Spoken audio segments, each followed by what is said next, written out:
Call this meeting to order. It's the regular meeting of the City Council of the City of Cottonwood, Arizona, held September 1st, 2015 in the council chambers at 6 p.m.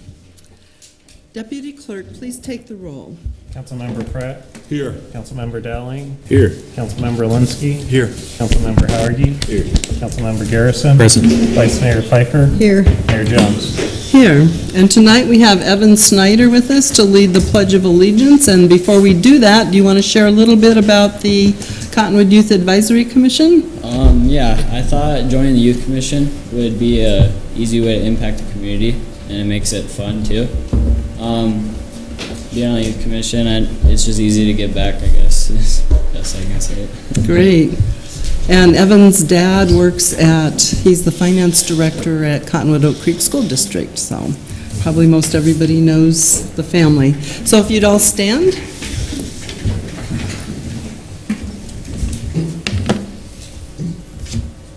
I pledge allegiance to the flag of the United States of America and to the republic for which it stands, one nation, under God, indivisible, with liberty and justice for all. And we have a certificate for you if you want to come up around there. Does this mean it's charging? Yep. That means it's been a month since we had a meeting and it's really charging. So on behalf No, it is charging. of the Cottonwood Wait. City Council, we would like to say Yeah, I thank think you it for just your means it's like- citizenship and serving on the Youth Commission, and we really appreciate your service. Thank you. You're welcome. Yeah, I think that just means it's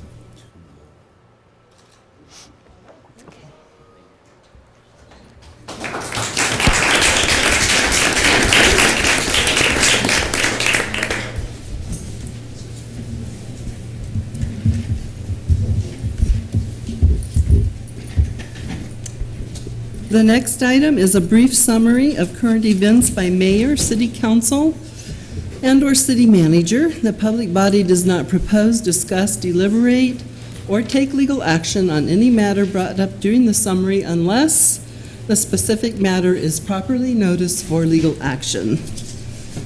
Mr. Bartosh, you want to start out? Mayor, council members, just two quick items. The Seed Library is going to do its grand opening on September 12th at 11 a.m. at the library. So if you're interested in getting seeds to plant, I guess that's the place to go. And also just a reminder that this would be about 3 weeks from now. We've got Thunder Valley Rally roaring into town. That'll be the 18th, 19th, and 20th. And we will have a road closure in Old Town for the event. We have George Thorogood and the Destroyers playing Friday night and Candlebox Saturday night. So, fun event for all, I'm sure. That's it, Just Madam Mayor. to add to that is that the Verde Valley Military Service Park that the council has provided some land for will be the entity that receives the charity funds. And they're going to have a scissor lift so that you can go up and watch a pie. You can kind of look over the whole event, and they're going to have a coin raffle. They're going to auction off guitars by signed by George Thorogood. Alice Cooper is furnishing a guitar that will be signed, and also Candlebox. So come on down and enjoy the fun, and I believe those items will be auctioned off, I'm thinking Friday night before George Thorogood, right? I believe Guys that's... that are on the team. So we have Councilmember Garrison and Councilmember Pratt have served on that committee, and we appreciate your service. Be a fun event. Don't forget they're going to do their challenge coin Mhm. also, raise some money. Right. Okay. I think most of the council probably enjoyed the month off. I was able to travel and visit my family in Iowa, and I really enjoyed that, and not having to worry about meetings being missed or anything like that. And I'd like to thank the vice mayor for the few things that I had to do. She was there. Appreciate her for that. So I would especially like to thank you for the water tour. The very last water tour was held on the 28th, I think it was, and The city manager and the vice mayor attended that. So we had a series of 3 wastewater tours and a series of 3 water tours so that people, well, we had folks from out of town that came and enjoyed it and learned about it, but, you know, it was designed to help our customers understand when they write their check for the utilities what that goes to. So I think that was quite successful. I've heard a lot of compliments in the community about it, and so I want to thank the council and especially the city manager and Roger Biggs and Debbie Bikewrights and all of the team that had held these events. So, and then it was suggested that maybe we'd have a few more in the future, so maybe we'll look at that.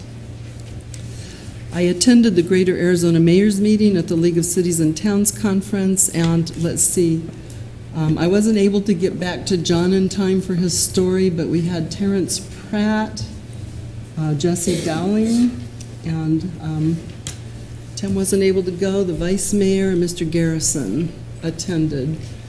And I thought the story was quite good at what you all got out of it. And is there anything anybody wants to add that they didn't get an opportunity to say?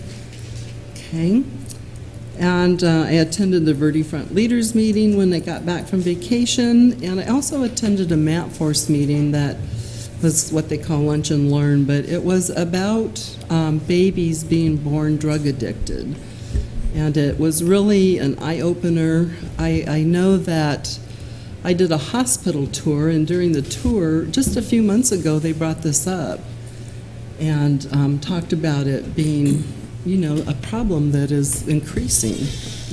And I thought to myself, being very concerned, I know just the person to talk to, so I immediately went down to Doug Bartosh's office, the co-chair of MapForce, and explained to him, and he had already heard and read and knew about it, but the MapForce team got together, and you would not believe the progress they've already made in working toward a goal of helping the moms and helping the babies and helping the community and the hospital and all of that. So I really appreciate that. That's wonderful, the work that you've already accomplished, and I know that there's lots to be done and that you'll continue that.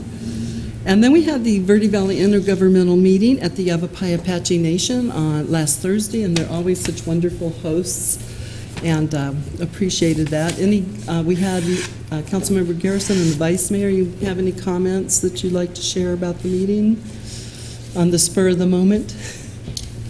So we talked about different things. We talked about that one of the topics was Sedona's topic about the National Monument designation.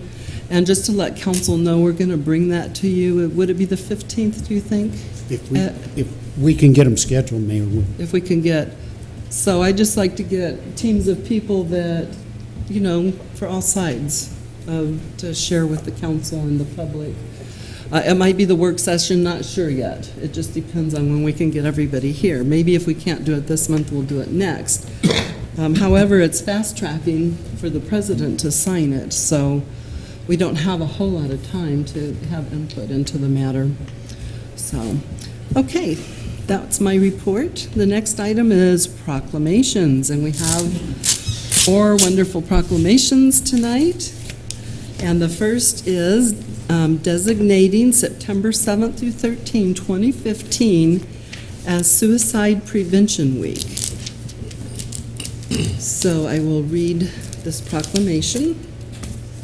And we have Barbara Luttrell with us tonight to accept this. Barbara, do you want to go ahead and share a little bit of information about the topic? And I know that you've been working with mental health, and this is part of that. So if you'd like to share a little bit of Yes, information. thank you, Mayor, Council. It's a pleasure to be here this evening.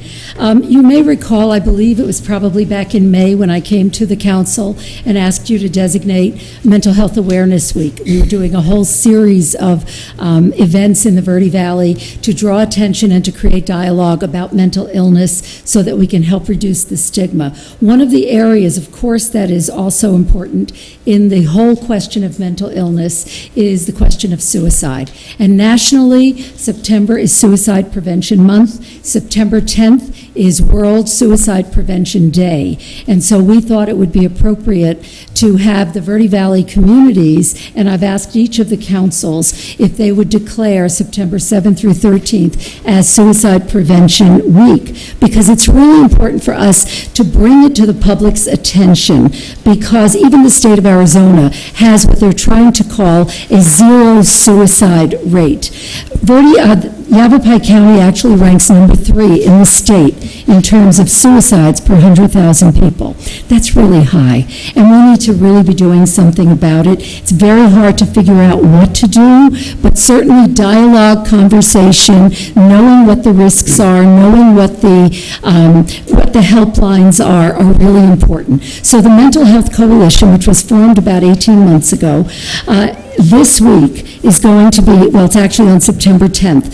On September 10th, which is World Suicide Prevention Day, we're going to be hosting a service, and it's going to be at Midgley Bridge, because for some reason, Midgley Bridge is an area in the Verde Valley that a number of people have chosen to end their lives, most recently within the past week.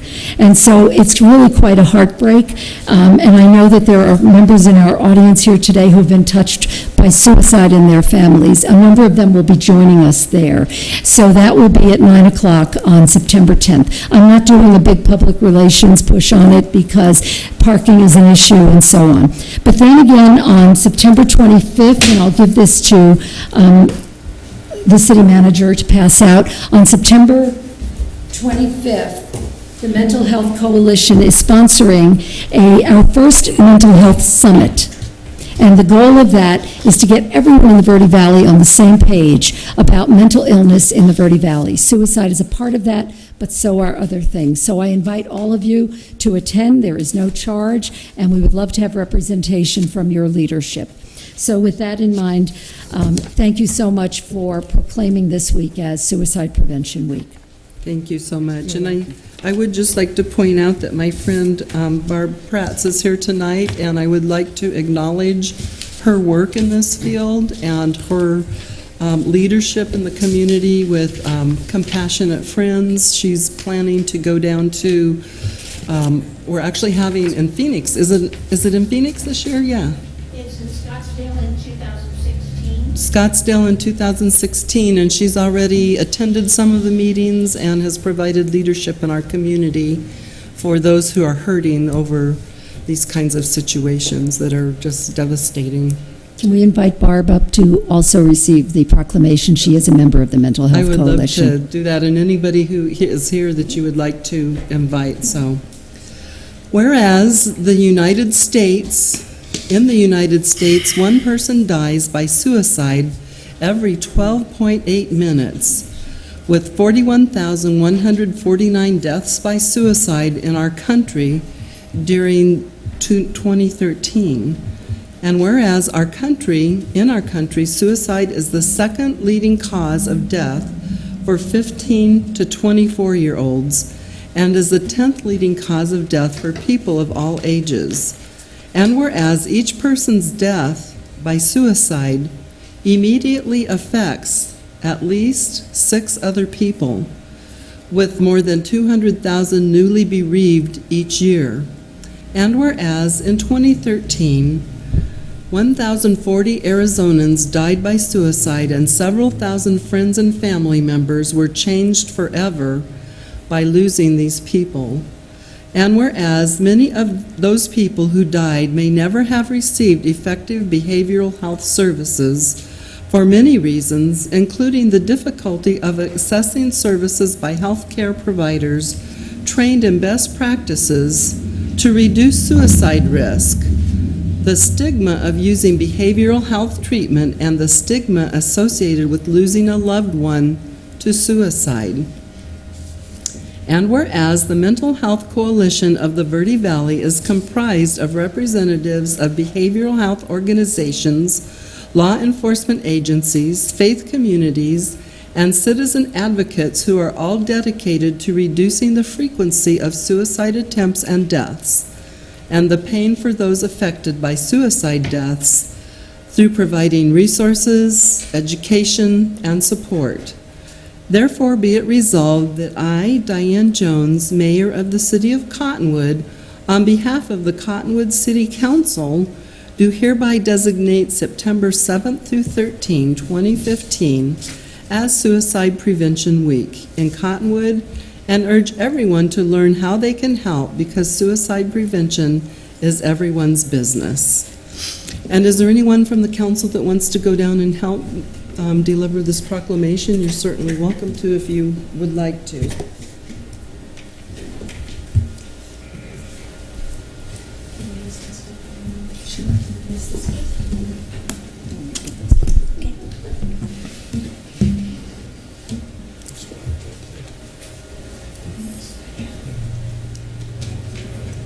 So we would like to, on behalf of my colleagues on the Cottonwood City Council, we would like to do this proclamation.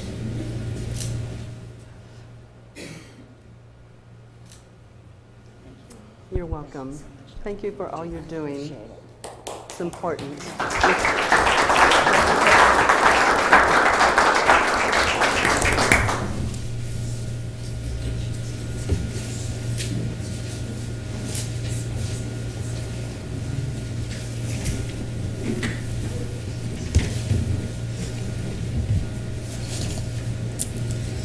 So our next proclamation is the Protective Order of the Elks, and would you like to address the council and the public with a little bit of information besides what's here? Well, we just got through clothing a child for the schools. We clothed 28 of them. We gave away a bike and for one of the lucky kids. And now we're thinking of Christmas and jackets. Okay. Jackets aren't in the stores at this time. And then we have a Western dance for the state president of Arizona, Elks Association of Arizona. And then we have clothe a veteran. So we're working on that, collecting, trying to get new clothes, new socks, underwear, and other types of clothes for the veterans that they will receive around Christmas time. They will also be treated to a new turkey dinner at that time. Oh, wonderful. So we're still working, we're still trying, and anybody that wants to join is more than welcome to join. Thank you. I know you do a lot. We try. And I appreciate all you do for youth leadership, and so clothing children is not all you do. No. It's like you spend many, many hours on youth activities in our community, and you are greatly appreciated by all of us. Thank you. Okay, proclamation. Whereas the Benevolent and Protective Order of Elks, through its constitution, is a patriotic order, and whereas the order promotes the ideals that the citizens of this nation live in freedom, won through the great sacrifices and many tribulations which have provided the foundation for a free, prosperous, and independent life. And whereas we realize that each generation must work to maintain this freedom, otherwise, through carelessness or indifference, the rights and liberties enjoyed may vanish. And whereas it is fitting and proper to recognize this freedom and to honor the nation which provides it. Now therefore, I, Diane Jones, Mayor of the City of Cottonwood, Arizona, on behalf of the Cottonwood City Council, do hereby proclaim September 7th through 13, 2015, as National Patriotism Week in Cottonwood, and encourage all citizens to join with the Benevolent and Protective Order of Elks in expressing gratitude for the privilege of American citizenship with appropriate celebrations and observances. In witness, therefore, I have hereunto set my hand this first day of September 2015.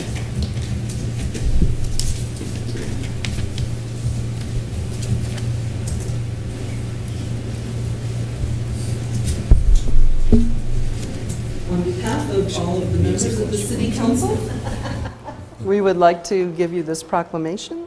Thank you, Diane. You're welcome, Jeanette.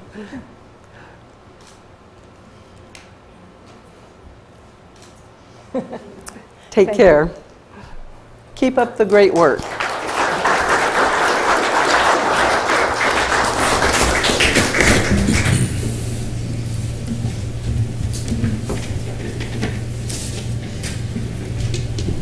National Guard Reserve. We have Luke here tonight. So if you'd like to just share a little bit of information about the ERSA, did I get that right? ESGR ESGR. program. Thank you, Madam Mayor, and thank you, Council, for having us tonight and doing this proclamation. And thank you to the Mayor to having us on around Cottonwood. We got to speak at length about it, Larry and I. Arizona has been fortunate this year to win 2 Secretary of Defense Freedom Awards. Many states haven't won any. Last year, APS won it, and this year we had 2 recipients for the state of Arizona. So Arizona and the city of Cottonwood has done a great job of supporting our service members who are deployed and doing their duty and stuff. And just so everybody knows, it's employer support of the Guard and Reserve, and we're a Department of Defense agency made up of volunteers that promote taking care of our service members while they are serving, and to explain to employers what their job entails and everything. So appreciate that. I appreciate all the support that Cottonwood has done for not only ESGR, but for their own employees and community members that do serve. We have a lot of here in the community that serve. So thank you very much. Thank you. And we would like to, as a council, say thank you for the nice plaque that you gave us, framed document, thanking us for our participation. We appreciate that. It's in our office. We actually should get it out in the main room too, but right now that's where it is. So we'd like to share this proclamation. Whereas National Guard and Reserve forces comprise nearly half of our nation's military strength and are essential to America's national security. Reserve component forces stand ready to answer the call to serve, whether serving alongside active duty counterparts all across the globe or responding to humanitarian crises at home and abroad. And whereas employers provide critical support to members of the National Guard and Reserve, allowing citizen warriors to serve whenever the nation calls, often foregoing financial gain and making sacrifices in that process. And whereas employer support is stronger than ever, more than 41 years after President Richard Nixon authorized the Secretary of Defense to establish the National Committee for Employer Support of the Guard and Reserve, which is the ESGR, and whereas our nation is in debt to the citizen warriors departing the comforts of home to ensure that our freedoms remain intact. Likewise, America pays special tribute to the commitment of dedicated and supportive employers who continue to make sacrifice and the reserve components possible. And now, therefore, I, Diane Jones, Mayor of the City of Cottonwood, Arizona, do proclaim September 7th through 13th, 2015 as National Employer Support of the Guard and Reserve Week. In witness thereof, I have hereunto set my hand this first day of September 2015. If any council members want to help, please rise and come on down. I know Luke, so I'm going to try and give him a wedge. Okay. Councilmember Howdy, Vietnam veteran, if you'd like to come down and help us present this proclamation. And we would like the city manager, because he is the one that makes the authorizations and supports the employees that have gone off to war sometimes. So, would you present the proclamation, please?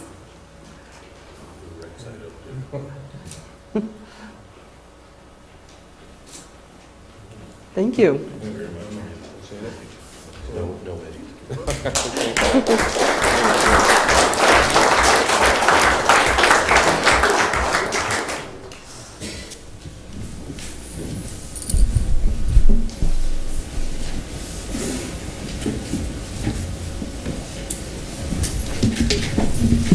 And we have Pam Miller with us tonight to accept the next proclamation. And please come up and share a little bit of information about our very favorite activity, Verde River Days. Thank you, Mayor Jones, Council. We are on our 27th year Wow. of Verde River Days celebration.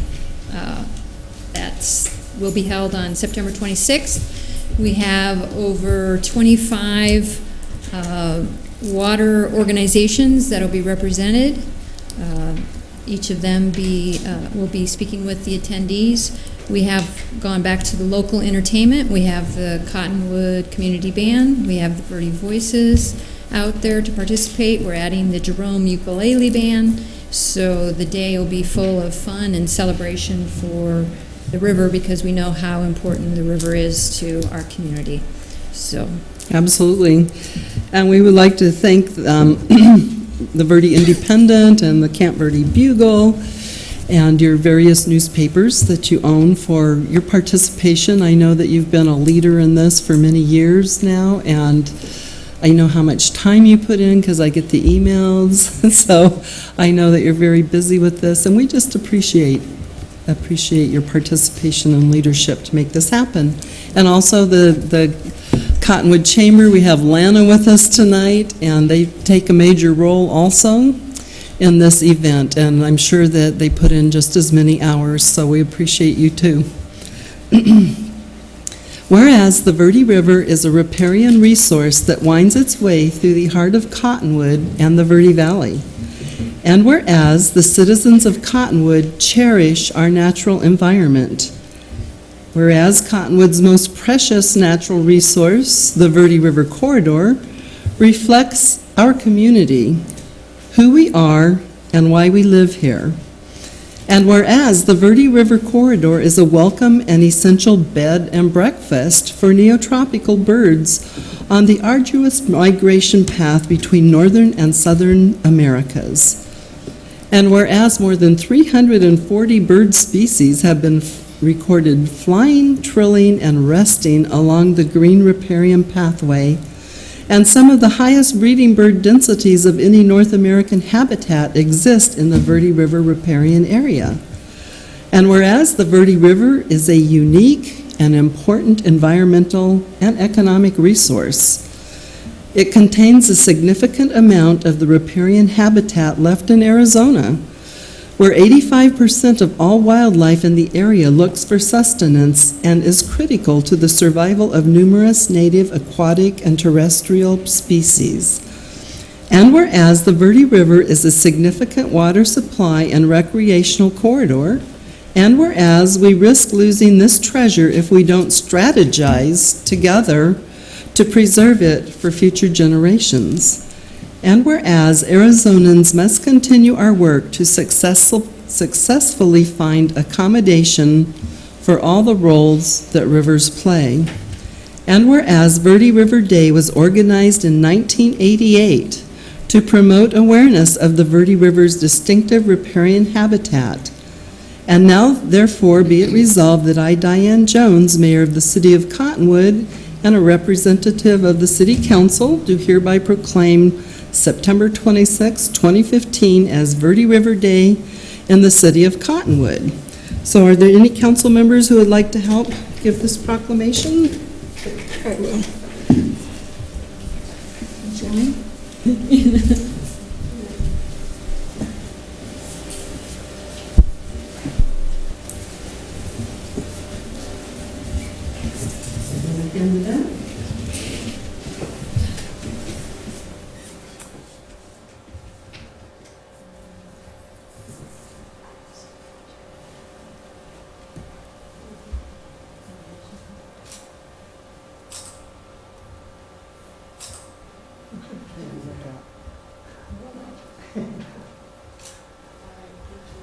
And it's nice you brought your chauffeur, Pam. Your bodyguard. You're welcome.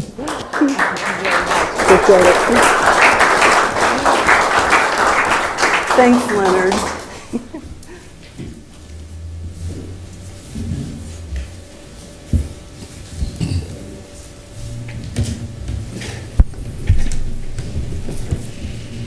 Moving on to our next item. presentations, recognition of city employees who have recently graduated from the Verde Valley Leadership Program.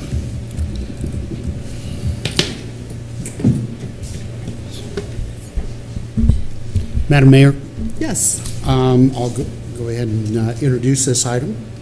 As the council may be aware, we have many young aspiring employees who are interested in moving up in the organization and becoming leaders in the organization. And we look at a variety of ways to try and provide them with the training and education to take on those roles of additional responsibility. One of the organizations that we have relied on extensively to help not only train our upcoming employees and leaders, but also to provide them with a network of peers around the Verde Valley has been the Verde Valley Leadership Program. And we have made use of this just about every class that when they originally started, my assistant Kyla has served on the board of that organization, and I know we have numerous graduates of the Verde Valley Leadership Kirsten Program. Lennon just recently graduated. Last year, I guess. She's not on this list. Kirsten, Lana is a graduate of the program. And Kirsten was a major person in getting the shades for the children in the park. So we would like to recognize those who just recently graduated from classes 8 and 9, and they are Morgan Scott. Morgan is here tonight. If you could stand up, Morgan. And also Andrea Harless. I don't know if Andrea was able to make it. Amanda Wilbur. Is Amanda here tonight? And last but not least, Troy Hoke was in the class as well. So our congratulations to all of the graduates, both today and in the past. So thank you very much. So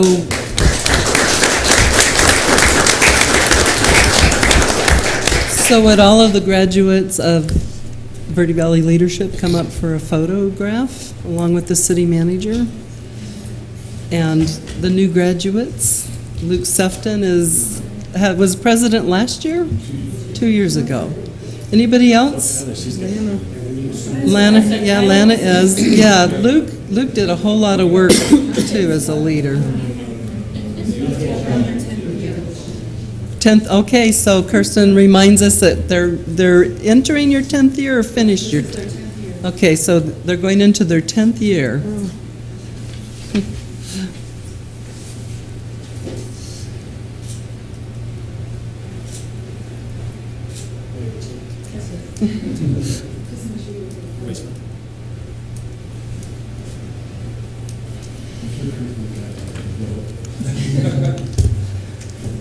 Thank you all very much. We know that it takes a lot of time to be in the leadership class, so we appreciate your time donated to that, to become leaders.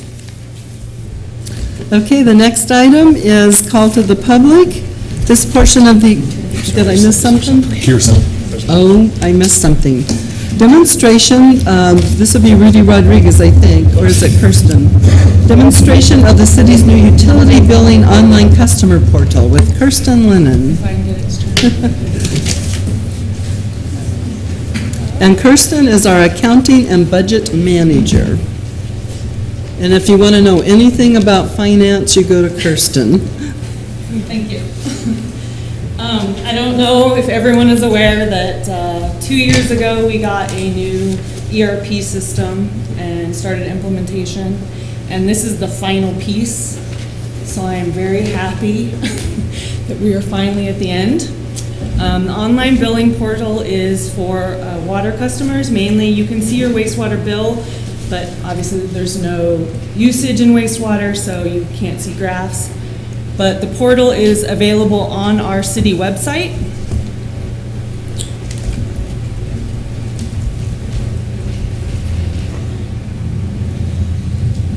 underneath utility billing.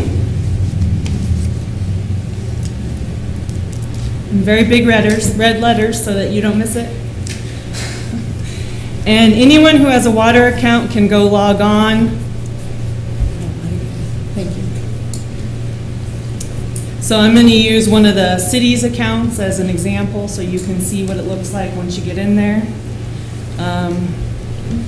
The nice thing about the online billing is that you can set yourself up to be paperless so that we don't have to mail out a paper bill, saving the city money, saving you money.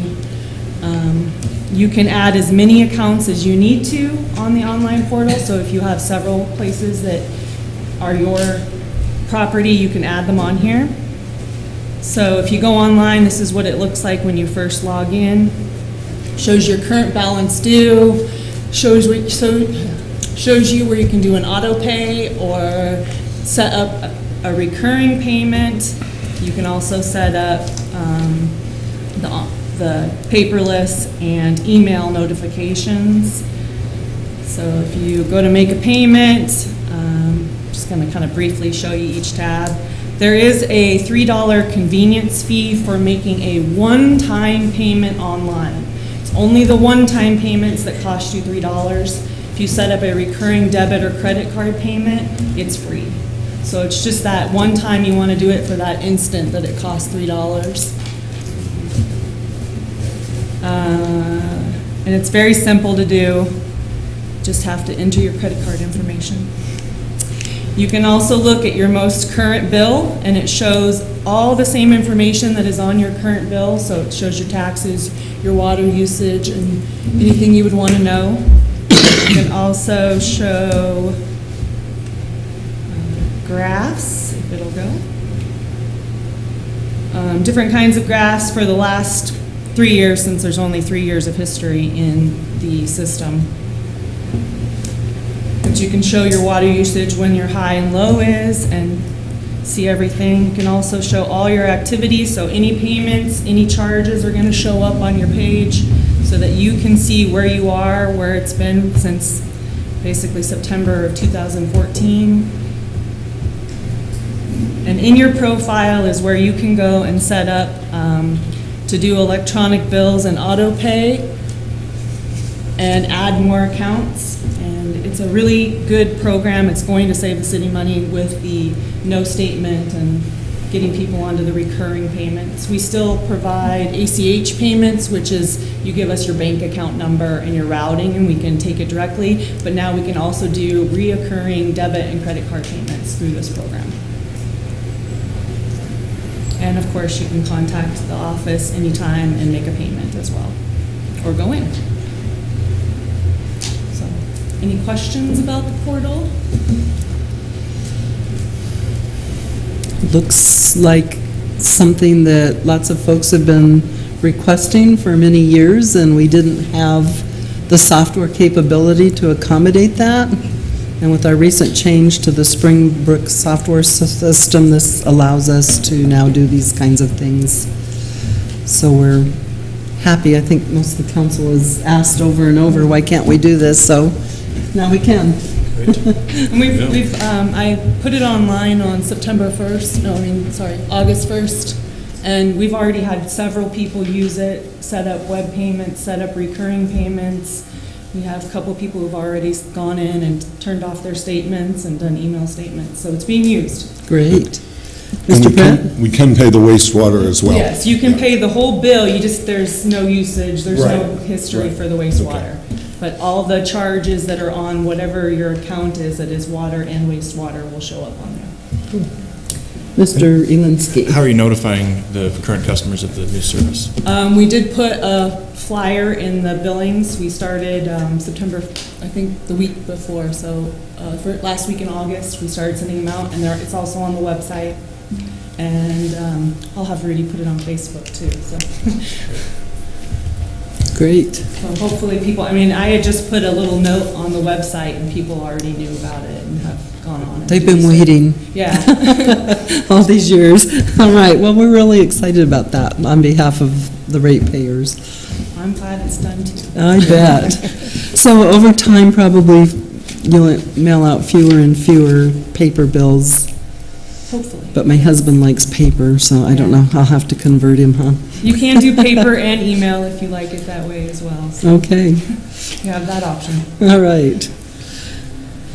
Thank you very much for the presentation. Any questions from the public or comments? Any more from the council? If not, we'll move on to the call to the public. This portion of the agenda is set aside for the public to address the council regarding an item that is not listed on the agenda for discussion. However, the council cannot engage in discussion regarding any item that is not officially listed on the agenda for discussion and/or action. Comments are limited to a 5-minute time period. And tonight, we have Fred Piper with us. And he would like to speak concerning the NSP, he said. Mayor Jones, Commander, rest of the City Council. I'm Fred Piper. I reside at 511 North Willard Drive. What I'm here tonight about is a memorial park. I think it's a very good idea.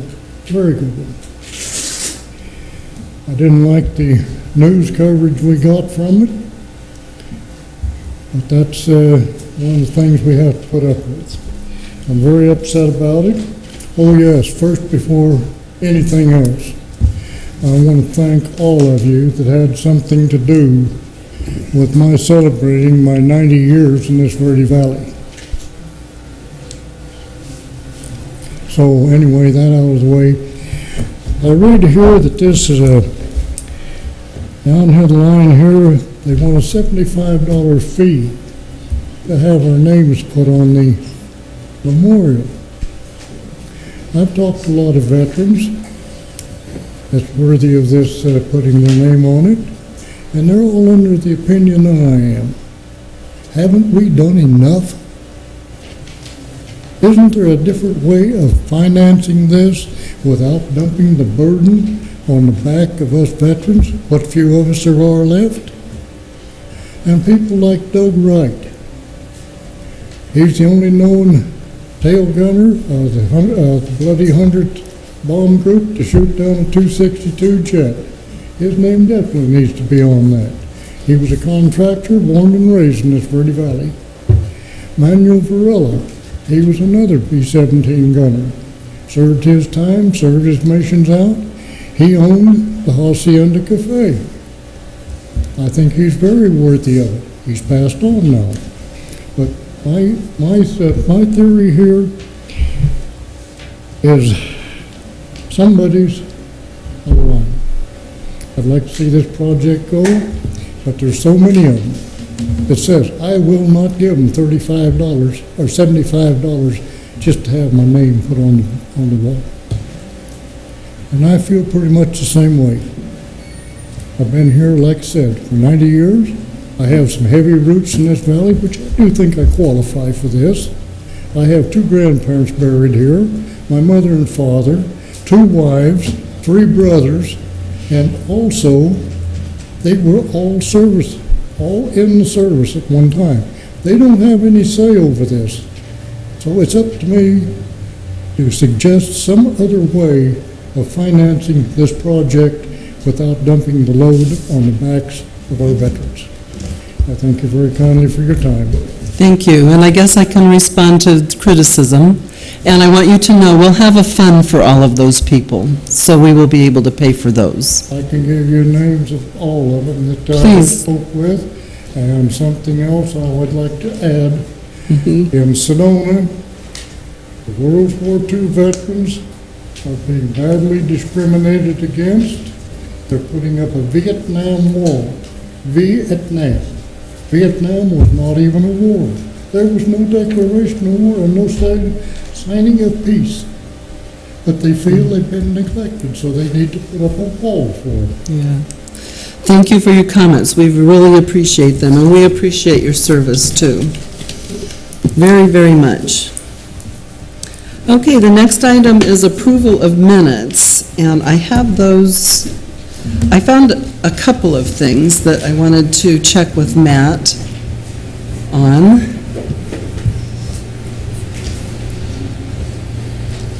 Okay, on page, on page 4 of the July 21st minutes,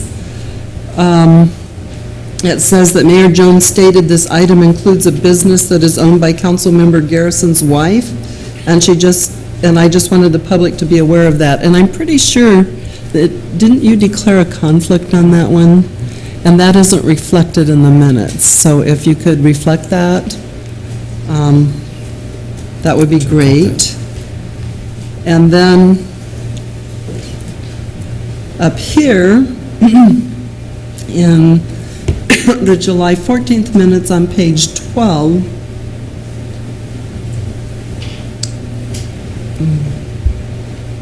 whoops, maybe it's up a little farther. Okay, it's on page 11.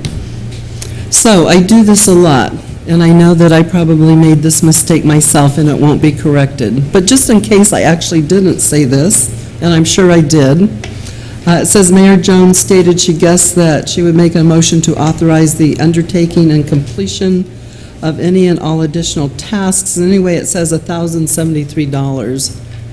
And I know I do that. So, but if you would check to make sure that I did that, and if I didn't do that, fix it. If I did it, I know it has to be left that way. Thank you. Those were the only corrections that I saw, and a lot of transcription there. So anything else that anybody else came up with? I would entertain a motion. I move to approve the minutes. Second. Okay, Mr. Alinsky made the motion, the vice mayor seconded it. All in favor? Aye. Any opposed? Motion carries. And for the record, those were the July 14th and July 21st minutes.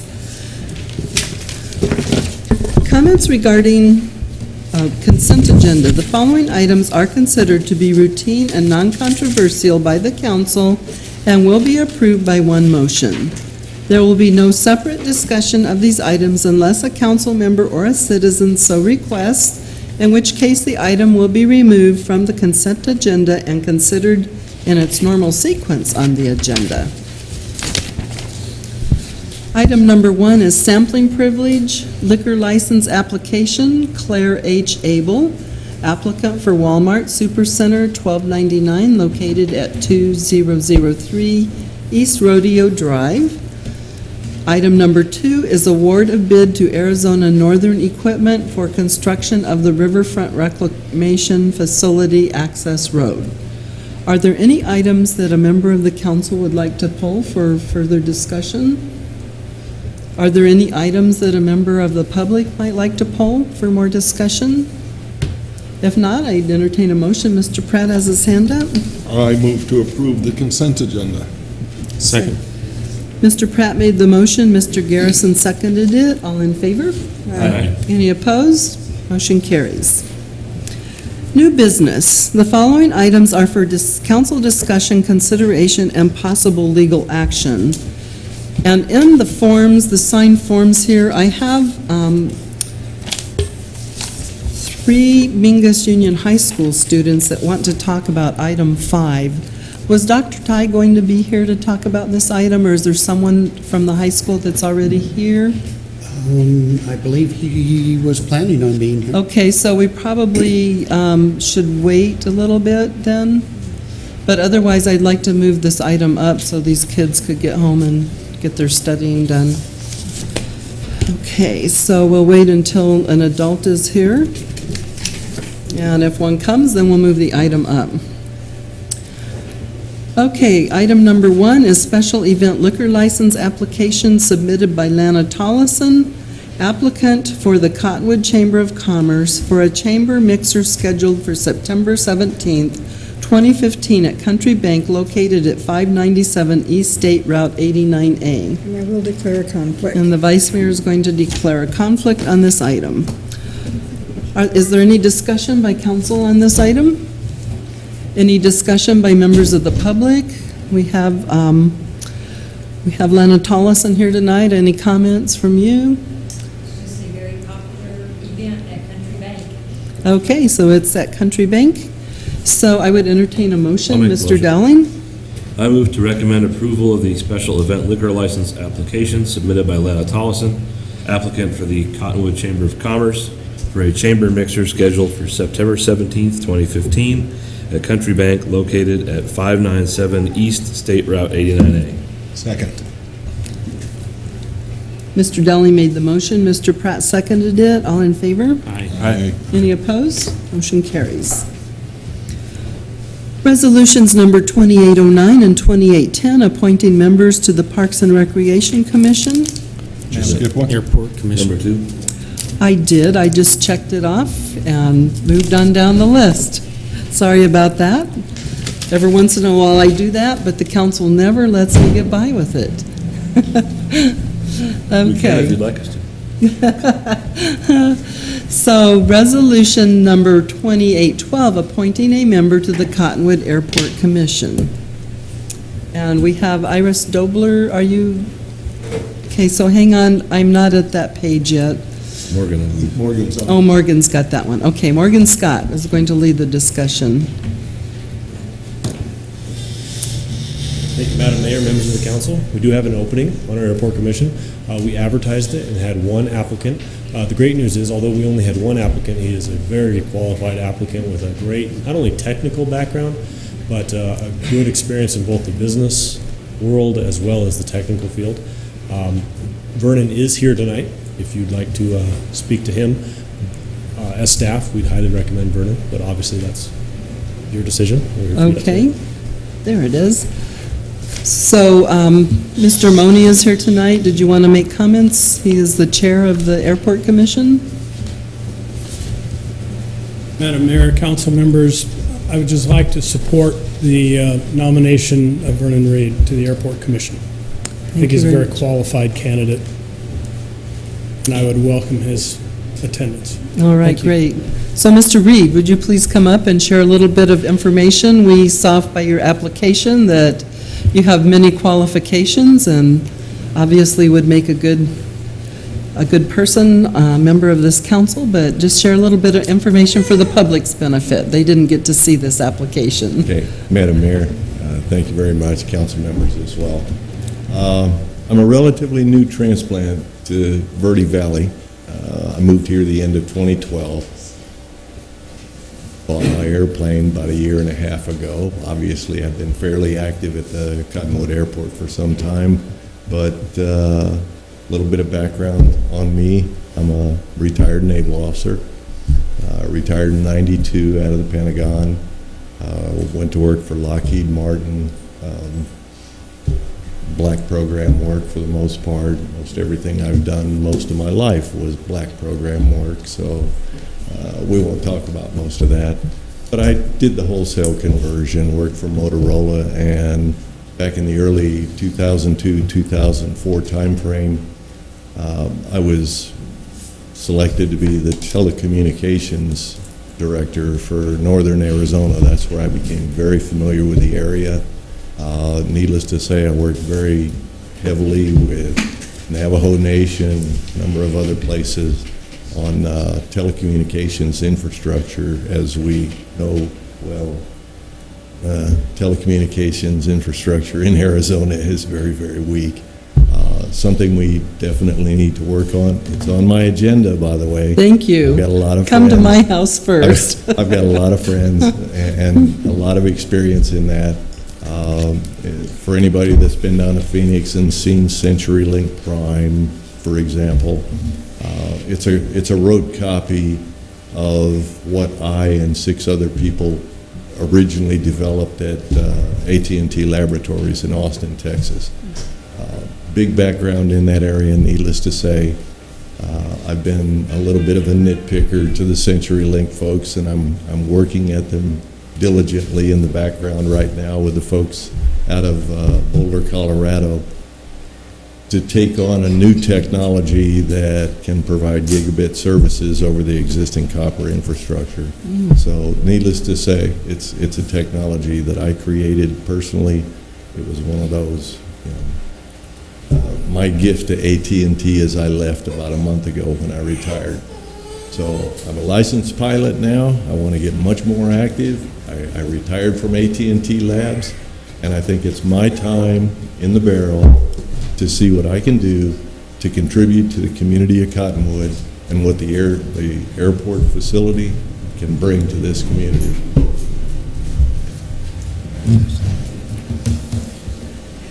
Okay, so any questions by any members of the council? I think we have a very excellent applicant. If I may, I'd like to make the motion.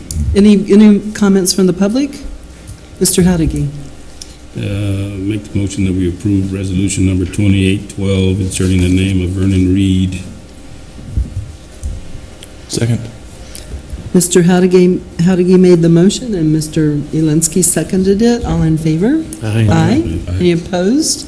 Motion carries. Congratulations. Thank you. Thank you, Madam Mayor, Council. Thank you. Deputy Clerk, please read resolution number 2812 by title only. Resolution number 2812, a resolution of the mayor and city council of the city of Cottonwood, Yavapai County, Arizona, appointing Vernon Reed a member of the Cottonwood Airport Commission and establishing his term of office. Madam Mayor. Thank you. Okay, now resolution numbers 2809 and 2810, appointing members to the Parks and Recreation Commission. And we have Mr. Faust with us tonight.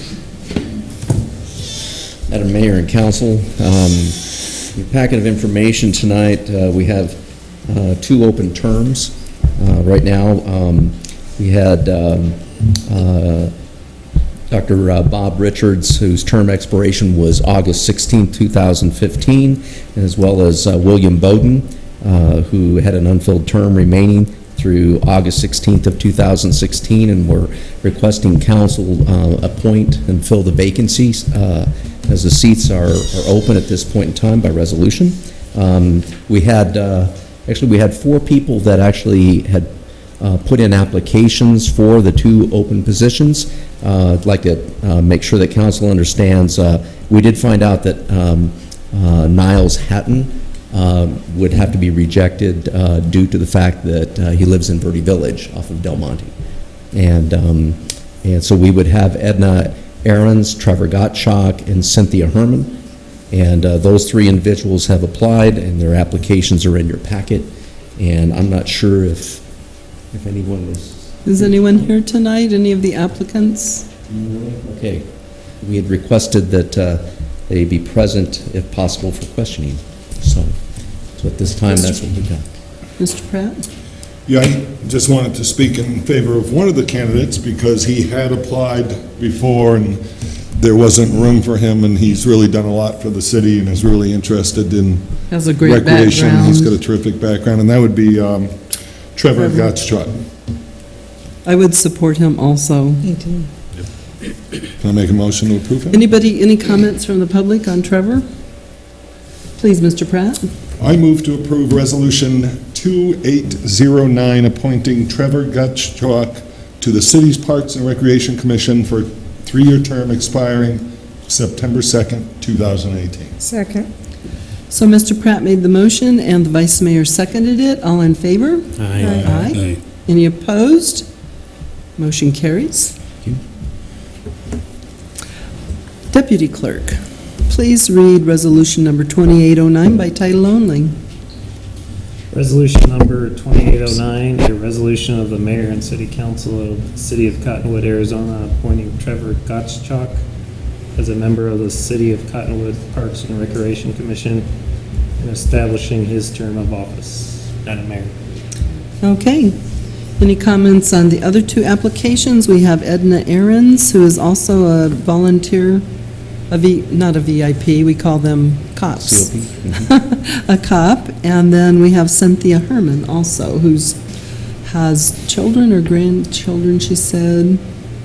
Oh, she's a volunteer in Cottonwood Middle School, Verde Valley Medical Center, and volunteer as a nurse aide.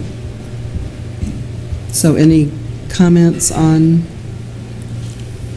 either of those candidates? Based on her prior volunteering efforts for the city, I think I'd be more in favor of appointing Ms. Ahrens to the Parks and Rec. Okay. Second that. Does that work? I'll go ahead and make a motion. Then I move to Oh, yeah. You don't approve make a motion. Resolution 2810, inserting Edna Ahrens. Okay. Okay, and do I hear a second? Yes. Okay, Mr. Hadigis. So is there any discussion from members of the public on that item? If not, Mr. Elinsky made the motion, Mr. Hadigis seconded it. All in favor? Aye. Aye. Any opposed? Motion carries. Deputy Clerk, please read resolution number 2810 by title only. Resolution number 2810, a resolution of the mayor and city council of the city of Cottonwood, Yavapai County, Arizona, appointing Edna Ahrens, a member of the city of Cottonwood Parks and Recreation Commission, and establishing her term of office. Madam Mayor. Thank you. So I'm thinking that of moving number 5 up. I don't think Dr. Tai will be coming if he's not already here. Do you, Mr. Bartosh? Probably not, Madam Mayor. I think we can go ahead and... Okay. So, did you have some more? If you're going to number 5, I'll just stay put. You'll just stay put for that one. Okay, so because we do have, we had 3 Mingus students sign in, and it would seem appropriate to get them home to their homework, I would go ahead and move this item up then. All righty. Thank you for the last item as well, and identifying Parks and Recreation Commissioners. They're desperately needed at this point, so we'll get them to work. You're welcome. Moving on to the renewal of intergovernmental agreement with Mingus Union High School District for use of the Cottonwood Aquatic Center. In your packet of information is information very similar to last year. This council had approved $7,500 last year during a very difficult time for Mingus Union High School in paying for use of the Cottonwood Aquatic Center from August through early November. And again, we have the same situation once again, and we've actually talked to Dr. Tai, and the indications are very similar. And there are definitely stressors that impact the high school and its circumstances at this point in time. And once again, we're coming forward with the same amount of $7,500 for them to pay for that period of time for use of the aquatic center. And okay, questions or comments? If not, we'll go ahead and have the signers who would like to speak. Sean Williams, who says he is the captain of the team, would like to speak. Just clarification, I'm the captain of the male swim team, and there's a female captain here as well. Okay.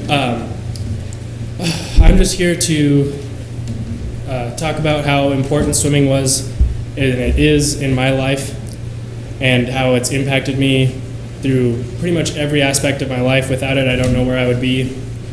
And high school swimming teaches, from freshmen to seniors, it teaches everybody a lesson: discipline, hard work, dedication, everything you need to succeed.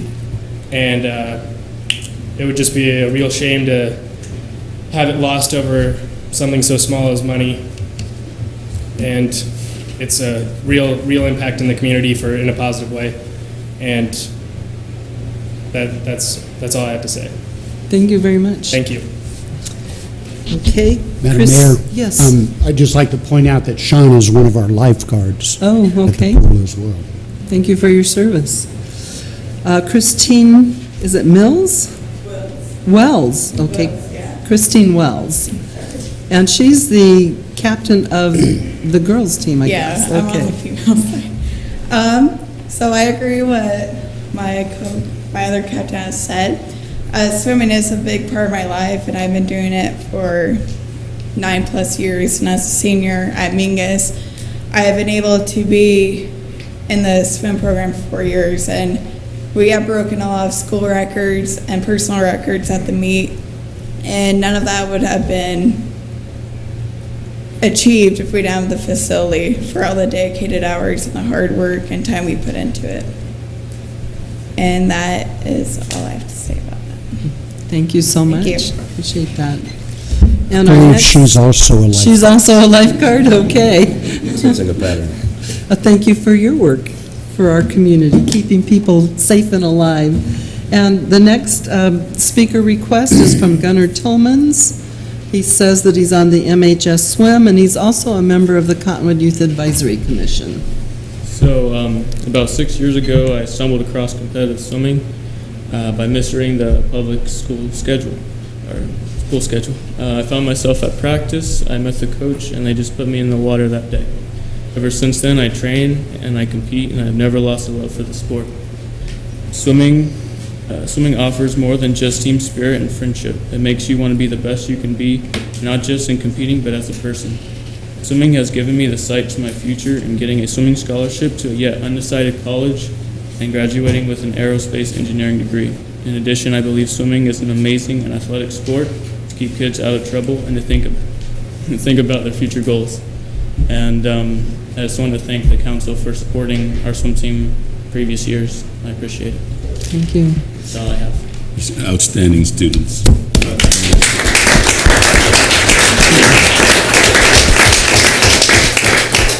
Madam Mayor, Yes. I think I know why Dr. Ty didn't show up. He had much better representation. Yeah, great representatives.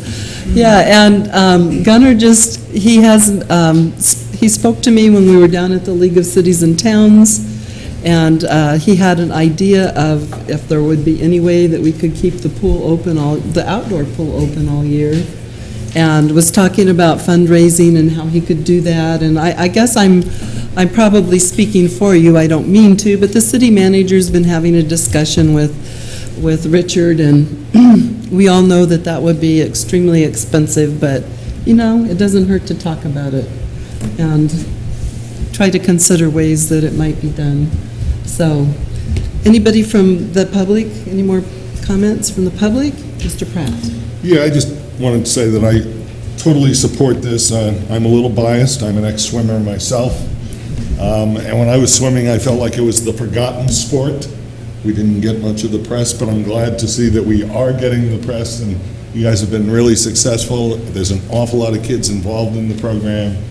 It does add to enriching your lives. And it also has an economic effect on the city. If anybody ever went to the Parks and Rec building when there is a swim meet, those parking lots are full and those people are coming here and spending money, so. And staying the night and filling up Yeah. our hotel rooms, and So very I much think it's appreciated. very important to support this. Any other comments? Mr. Howdiggy already made one. I know he's been a longtime supporter of the swim team. So, we all know that if kids, young people, and youth are busy doing these kinds of things, then that's a positive for the whole community. And they set examples for all the other youth, too. So we appreciate you all. Vice Mayor? And it's furnishing us with lifeguards. Sweeping wall. It doesn't get any better than that, does it? And I'm a former swimmer also. Exactly right. I still swim, and it is a very important sport. It's more personal, but they also have the swim teams. It's really a good idea to support it.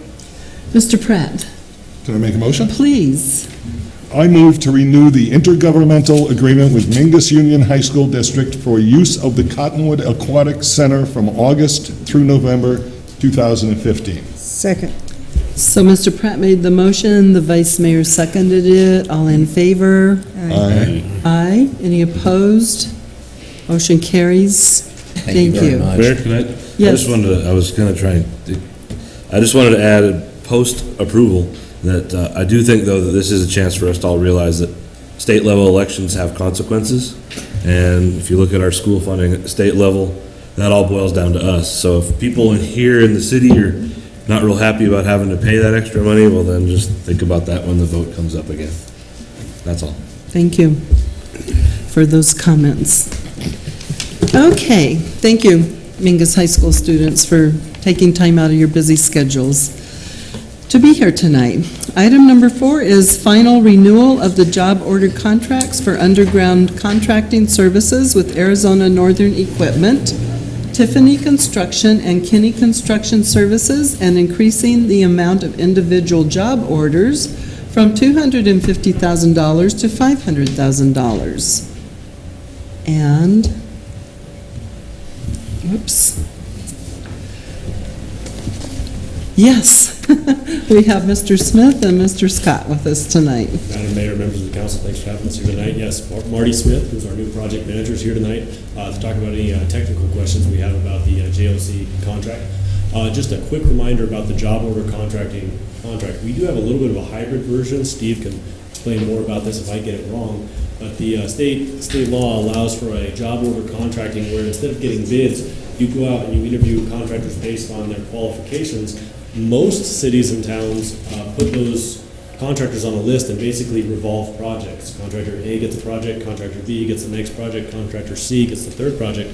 The city actually does a hybrid in which our 3 contractors bid on every project. Kind of keeps them a little bit more honest, so they're not just being handed work. We have 3 very qualified contractors that, as staff, we're recommending we renew the 3rd and final year of their job order contracting. Next year, we will have to go back out for the qualifications process. At the same time, we are requesting that we bump the limit of their work from $250,000 up to $500,000. We did that last year also. But the reason for that is we have more and more jobs coming in that are coming in over that $250,000 threshold. For example, one right now is the Mingus Avenue reclaim line. Another is the Lift Station 4 project. All those projects are coming in a little bit under the $250,000 level. So we're recommending the same level as last year. And I think the max is it $1 million, did you tell me? Yes. State statute allows $1 million. $1 million, so 500 is half of that.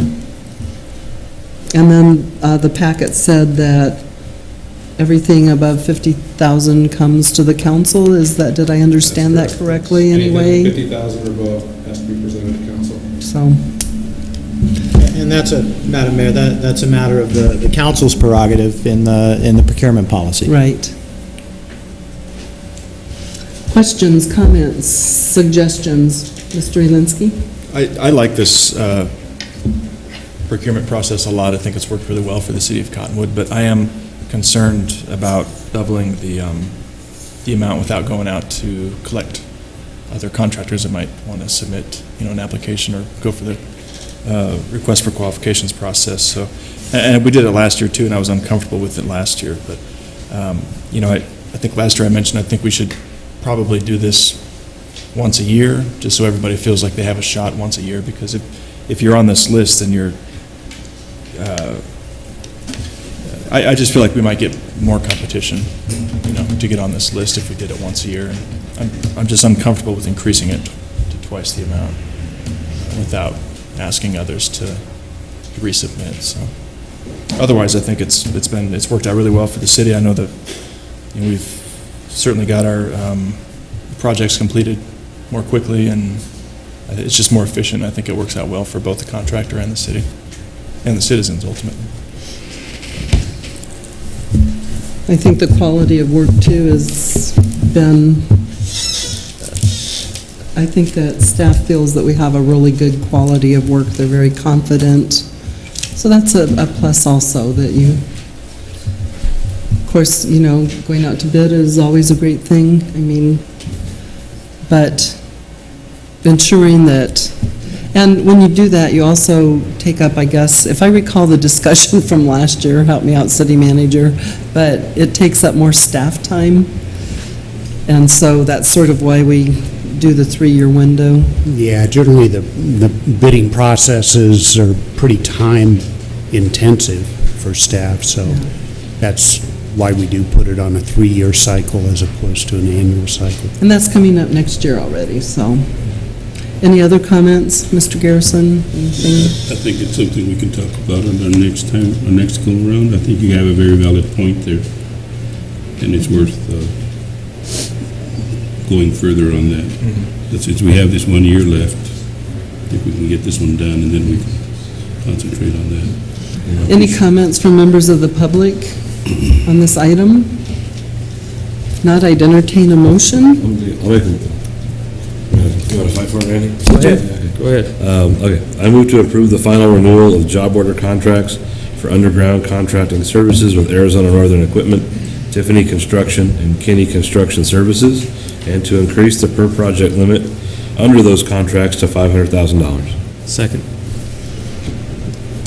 Okay, so Mr. Dowling made the motion, Mr. Garrison seconded it. All in favor? Aye. Aye. Any opposed? Nay. One in opposition. Motion carries. Okay, the next item is award of bid. See, I haven't missed any resolutions, have I? No. Usually council doesn't let me get by with it, so not to worry. Award of bid and approval of contract with Total Sound Productions for production services for the Thunder Valley Rally event. Mr. Allen. Madam Mayor, Council, staff has worked feverishly for probably the past 5 months to whittle this down as far as possible within the constraints that we have. That said, we've also tried to do a 1 year with optional to renew for the following 2 on a 1 year basis in order to make it a little more effective and efficient for staff. The price came in at $36,149. Entertain any questions. I got a question. Is this the same group that has been doing the sound for other events in the past? Yes. That guy named Tim works for? Yes. Yeah, they've always done a great job for us. They really have. Their sound is, they're pretty good. Okay, any other questions from members of the council or comments from members of the public? If not, I'd entertain a motion. I move to award the contract for Thunder Valley Rally production services to Total Sounds Productions, subject to approval of the final form of contract and payment schedule by the purchasing manager and city attorney. Second. Mr. Pratt made the motion and the vice mayor seconded it. All in favor? Aye. Any opposed? Motion carries. Ordinance number 614. Mayor, I'm Yes. stepping down for this one. Okay. Mr. Dowling is declaring a conflict on this item. Please note the record. Amending the zoning map of the city of Cottonwood, Arizona for parcels of land totaling approximately 5.78 acres located at 840 South Main Street. Parcel number 4060440, 842 South Main Street. Parcel number 406-06029M. And parcel number 406-06364G.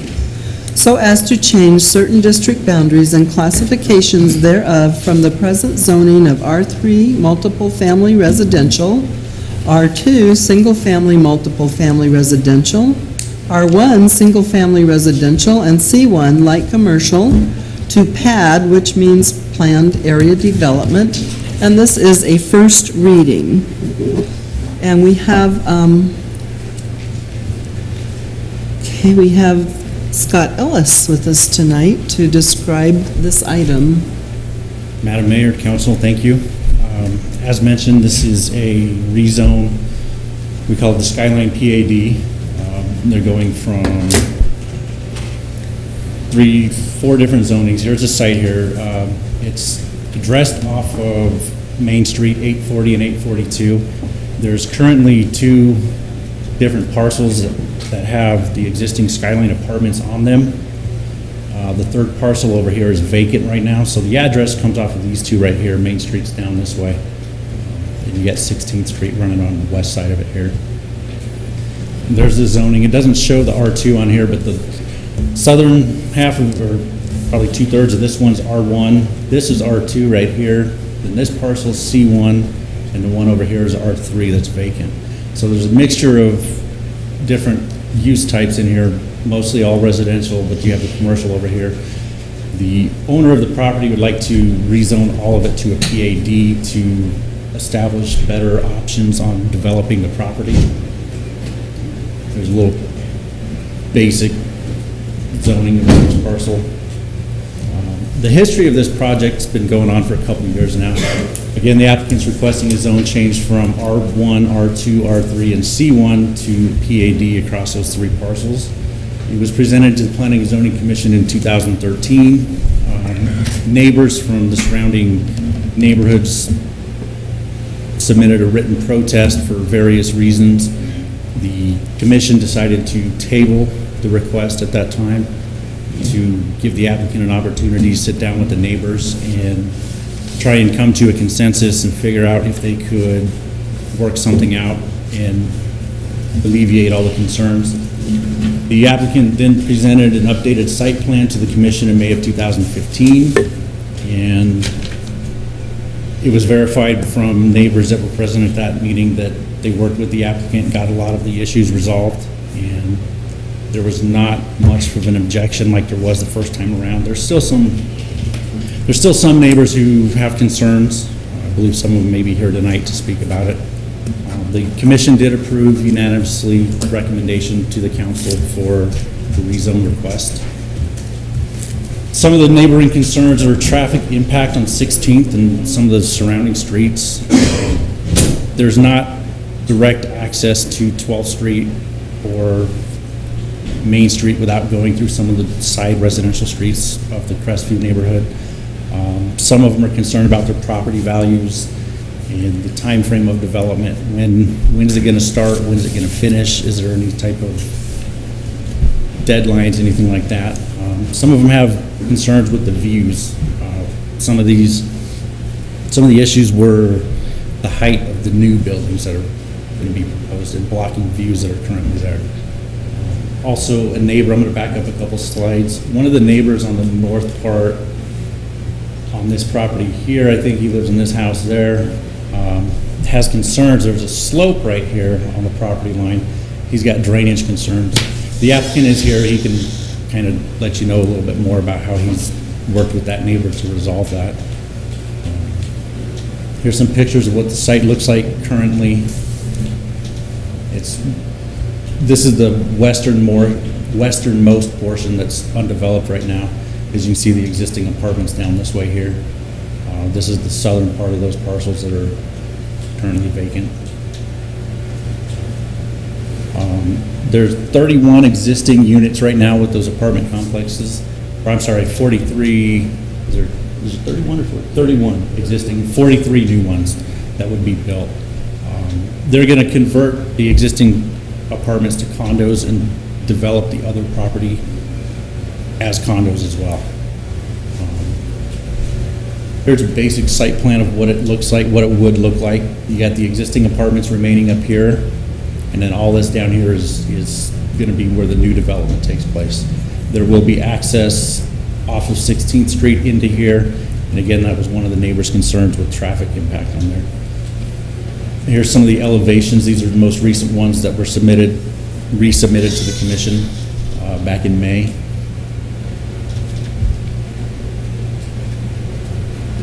And they have three different unit models that they're going to have on there. And these are some of the cross sections of the building heights versus the existing residences and the different roof lines on them. Because there was a written protest, the number exceeded 20%. I know this is the first reading tonight, but I want to make you aware that it will require 3/4 of council approval when the time comes to vote on it, because there was 20% or more property owners that protested in writing. The applicant is here to answer any direct project questions. If you got anything for me. Did I miss anything? That's it. I guess I'll save my questions. Okay, you'll save them? Yeah. Okay. So, no more questions for Mr. Ellis at this point? So we would give Mr. Pender and others a chance to talk about the project, if you'd like. Yes, please. Get a real quick introduction to this. Just that'll take you back through. Oh, okay. Okay, so, fantastic. Get that middle one for the laser pointer. Oh. I don't know if I'm sharp enough to deal with this. Mayor, Council, Tom Pender, 300 East Cherry. This project's been going on for quite a while. And part of the reason why it's been going on for quite a while is just trying to address a lot of the concerns that the adjoining neighbors had. And also that the owner of the property, Mr. Graham, the the owner of the apartments, the existing apartments in Seabreeze LLC. He's really doing this more for a planning process and more along the estate planning process for his family members in the future. So he's not really been pressing hard to get it done. And it gave us an opportunity to actually meet with adjoining neighbors and get their input and their concerns and try to address them as well as we could.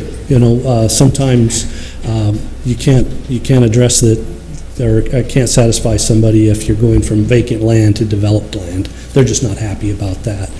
But what I experienced with most of the adjoining property owners was they were okay with the fact that it's going to be developed. They knew that when they bought. They just wanted to make sure that we were going to develop consistent with what they've got presently.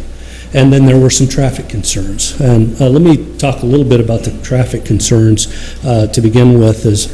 There was I don't know if I wouldn't call it a traffic assessment.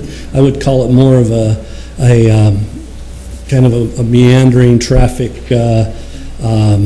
observation that a gentleman did. It talked about intersections and issues with sight distance and issues with them not being safe and all that. And most of the intersections that they were pointing out, there's absolutely no control that the city has over them. They're all on the state highway. And so it's a state highway concern. And then on top of that, I think that there was a underlying that this was going to create a major problem. And we were going to be killing people and things along that line, which I completely disagree with. I mean, this is an infill development that the roads have all been designed in the past and developed in the past to accommodate. It doesn't meet any mandatory mitigation requirements because it's such a smaller project. But we did hear what they were saying. So we met and talked about what was the real concern. And I think that probably most of the council members have heard the real concerns from Crestview. And it's the people that are driving through the Crestview subdivision at higher rates of speed and not really being neighborly. And so I met with the Homeowners Association. We talked about various things that they could possibly do. And all of the things that they could do rely upon an approval from the city of Cottonwood in traffic calming things and possibly changing the roads to one-ways or putting gates on them and things along that line that they were all interested in. So I think that there's really a concern about traffic issues with the Crestview Homeowners Association and the people that live there, and I think they're justified. What we have out there on Crestview is a straight road that is between basically two collectors that people are using as a high-speed connection. And the reason why they're using it is because it is straight and Elm is not straight. So there creates, driving on Elm, you've got to turn, you've got some other obstacles. It's got traffic calming built in. Crestview doesn't. I think that there's some things that could be done on Crestview that would help them out. And I'd mentioned that to the Crestview Homeowners Association that I'd be willing to work with them, and if the city was willing to allow them to do some things, maybe even help them come up with some strategies for traffic calming there in the subdivision. But with that said, this development really is not creating a traffic problem. It's creating more traffic. Obviously, we're developing, we're creating more traffic. I don't think we're creating a traffic problem. We aren't causing any capacity issues. The existing intersections are all working well. The city's just spent millions of dollars on 12th Street, and we'll be finishing that up shortly, and it's a fabulous job they've been doing, and it's going to help out a lot. And I think that that's going to pull some of those trips over to 12th Street, that might have used that as a cut through in the past. So hopefully that'll help out and reduce a little bit of the traffic. So with that said, let me see if I can figure out this little slide here. And I wanted to go back to kind of the beginning and point out what we were talking about and what you saw with the number of units that was proposed. There were 43 new units proposed. Actually, that's been reduced, and that was reduced because of these units right here inadvertently got listed as two-story. I was always under the impression that they were single-story, and that was what I thought they were going to be. But the way they laid out, they were two-story units. When that was pointed out to me, and actually, I think my friend Phil pointed it out to me in the meeting, and I'm like, gosh, that can't be, because in my mind, I had those as single-story. So what we've done here is we've changed these units from two-story units to the one-story unit that has the same floor plan here, and they will be built right here instead. What that does for the development is it reduces the density by 2 more units. So now we're down to 41 units for the development. Some of the other concerns that were brought forward by the homeowners association, or not just the association, but a number of the homeowners there were, they wanted the development to fit in with the Crestview development. And so we heard that. We talked to them, these are definitely going to be apartments. It's a PAD, and we set it up such that they could be platted eventually and sold off as condominiums. But ultimately, if Mr. Graham builds these out, he's not going to sell them. His business is renting apartments, and that's what that's what he's been doing for years and years here. And I think he's got a pretty good track record with what he's done up here. They have a good number of units. They're all kept fresh. They keep track of what's going on in them. There's never any problems there. So that's his MO, is to have them be rental units of his own. And so ultimately, if he continues to own, or the family continues to own, I think they would continue to be rental units. If they're sold off at that point in time, then maybe somebody would go ahead and ultimately sell them off as individual units. But that was not what was presented to me at this point. Now, we will be coming back to the Planning and Zoning Commission and the council with a preliminary plat. And I know Mr. Moyer will probably get up and speak and talk about conditions of approval and CCNRs and things like that, which we wholeheartedly agree with him on. I think that we need to have a good list of what we're going to accomplish, so that at the end of the day, we know what we got done and what we've agreed to. So I don't have a problem with that at all. There will be CCNRs developed, and we will try to incorporate as much of the Crestview input as possible into those CCNRs. Now, there was one concern about the number of units that could be rented. And that's a tough one for us, because Mr. Graham rents apartments. And if he develops it, he's going to continue to rent it. So maybe we can come up with a stipulation, if it's the owner, then they can continue to rent it. But if we're not opposed to limiting the number of rental units, if it helps out, But I know that if that's the ultimate goal of this development, is to be an apartment complex, it's hard to say we're going to limit the number of residential rental units, because that's what it's designed for. So that's a little bit of a quandary we have right now. Beyond that, that's kind of the synopsis of everything that we've gone through. I think we have really good elevations. We've got a really solid landscape plan. We will abide by the city's lighting ordinance. We will all of that information will be provided, and has been provided, but it'll be, let's say, enhanced and added to as development of these particular phases come. And that's another thing I wanted to point out, is where we're going to go with phasing on this. The first phase, of course, is just going to be this, where we would come in, and after we've turned it all into one zoned master plan, and we've got everything lined out of what it's going to be, then we would drop back and probably do the first phase here, which will involve a preliminary plat and final plat that which would take care of some issues that were identified in the code review.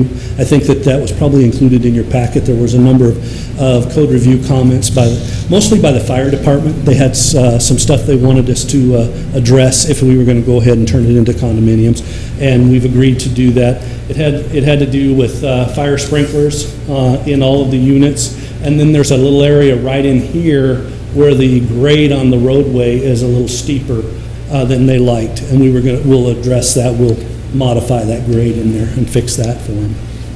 And so this would be the first unit, then it'd probably break out into a unit here in the future, then, unit, and unit. Don't know exactly how they would ultimately be phased in, or they may build them all at one time. Now that was another one of the concerns with the homeowners association was the duration of the construction out here. And what they didn't want is, build one unit and continue on and this thing to last numerous years. And at least this is how I understood their concern, is that they didn't want it to be an ongoing project. They would like the developer, when they start, have a time frame, build it, and then let it sit for a while and let the neighborhood kind of enjoy the piece again, and then come back if they had an additional phase. But have them on a really tight time frame, and we've agreed to that. So the long and short of it is that we're willing to work with the adjoining neighbors. This is the primary thing, getting this taken care of for their estate planning. These are future phases. We don't know when they're going to be built, but what we would like to do is establish what they're going to be when they get built. And I think that that's the thing that we've really won over the homeowners association, is that they're having input on what we're getting approved here, so that if it changes, then it has to come back to the council. So we've got a site plan specific approval and also a PAD approval, which is the document that has the elevations and all of that. So if something changes, then it has to come back to the city council for approval. And quite honestly, we don't have a problem with that. We're very willing to work with the council if there is something that changes. Now, there was a discussion about this neighbor right here and the drainage issues. What happened is when Skyline Estates was developed, the developer, Mr. Sittner, had contacted, well, actually through me, contacted Stan to get a grade over approval on an area that's right along this property line here, and develop a slope and landscape the slope instead of having to build a wall there. So it made sense to Stan and to me to go ahead and do that. And part of the stipulation with the owner, the developer, and supposed to be the association, was that they were responsible for the maintenance of the landscaped areas. They're also responsible for some maintenance further up, but they're responsible. What's happened is the owner has passed away, the development's gone into the association management, and they really haven't looked past their fence. And so I met with let's just say I met with the property owner, talked with him, did the research, found out what had happened, and basically told him, look, we'll go and fix the problem right now, but you need to let your homeowners association know that they're responsible to maintain these slopes. But we did go out and regrade that area where what had happened is the granite and some rocks right in this area had rolled off the slope and rolled up against his fence. So we've had that removed and repaired, but that was just kind of a gesture as a good neighbor. Ultimately, they're responsible for that. That was the drainage concern, just a little water coming off the slope. Phil probably talked a little bit more about this, and he and I have talked a lot about this. I don't understand one thing that he's concerned about is a 9-foot tall wall right in here. That's never been our intention. We're actually going to grade this down to where there's an existing slope that comes down this way. We're going to come off the back of these down to that slope. So there's not going to, it's just going to be the existing drainage that's running along the fence line will continue to stay there. We're not going to build all the way out to the property line and then build a wall along there. That's not our intention. Now, what we did agree to with the homeowners is right along here and in this area, actually, mostly is the problem. There were some fences that were removed when Villas on Elm was developed, and it was one of those, let's make it walkable, let's get rid of these fences. Well, what's happened is there's been quite a bit of trespass take place, and so the property owners that live right here have been struggling with that. And what we've agreed to do is go ahead and reestablish the fence line all along here to try to help eliminate the trespass that's taking place right through there. And so that's all the issues. Now let's get back to where we're at with the actual PAD. This is in our community plan, is high-density residential. That's our current plan. When we started out, we didn't have the current plan, but when it was talked about then, and it's high-density residential. We're probably realistically a medium-density residential here. It's consistent with the community plan. We've been working with the neighbors. We think it's good development that way. It's going to be providing places for people to live, and maybe ultimately places for starter homes and things along that line, and development. If it does all go to home ownership. And when it does go to home ownership, it'll have CCNRs and the homeowners association and all of those things. And that will be provided with the plat that the city will have an opportunity to look at and make comment on, and we'll definitely solicit comment from the neighbors. So with that, we request that you allow us to move forward and turn this into a PAD consistent with the community plan. I'll take any questions you may have. Mr. Linsky? In the lower right-hand corner, what is that down there? I can't see. It's basically like a or an entertainment area. So it'll just be a roofed area with that people can use from the development. So it's just activity center. That's the one with the roof covering, the hip roof there? Is that Right here, yes. That's. Okay, now what's that's next to that? I will have to look. It's not. It almost looks like a tennis court. No, it's not a tennis court, and I'm sorry, I can't. That's My okay, but that's eyesight's so bad, like a I'll clubhouse or a park then for the community? Is that what that's intended to be? Yeah, it's all Clubhouse. community facilities right Okay. there. I think it says multiple uses. Because I don't have that in my packet. Does anybody else have Grill that? and lawn. Yeah, I You know, thought you it got the was shade in here. and and then a lawn area and grill area there. Okay, that's what I assumed it was, but I wasn't sure. Yeah, sorry about that, my eyesight's terrible. Randy? Mr. Garrison, excuse me. It's okay. Thank you, Mayor. Could you tell me, what are you going to do about fencing around the perimeter, or are you going to be fencing, and if you are, where? We would be actually just providing fence along here and here. There's already a fence right here. We would probably just make that a little more robust, add fence here and fence in this area to try to limit the amount of trips that we're getting through this area. And there's been some vagrants that have been hanging out down in there. And so then this fence would also extend up here. There's already fence here and here on the development. So we would not be fencing 16th Street. And is there any expectation of putting gates into this development? We have not discussed that at all. I don't think that that's the plans at this point. I used to go up there a lot, and it's a really nasty dead end, and I really like how the road's going to open that up and create a circular pattern to ease the flow of traffic. So I think it'll be interesting to see how the traffic actually disperses out of this development over time, because it's going to make it a lot easier to go either direction, and instead of forcing everybody back down to Main Street, which is a horrendous intersection to begin with.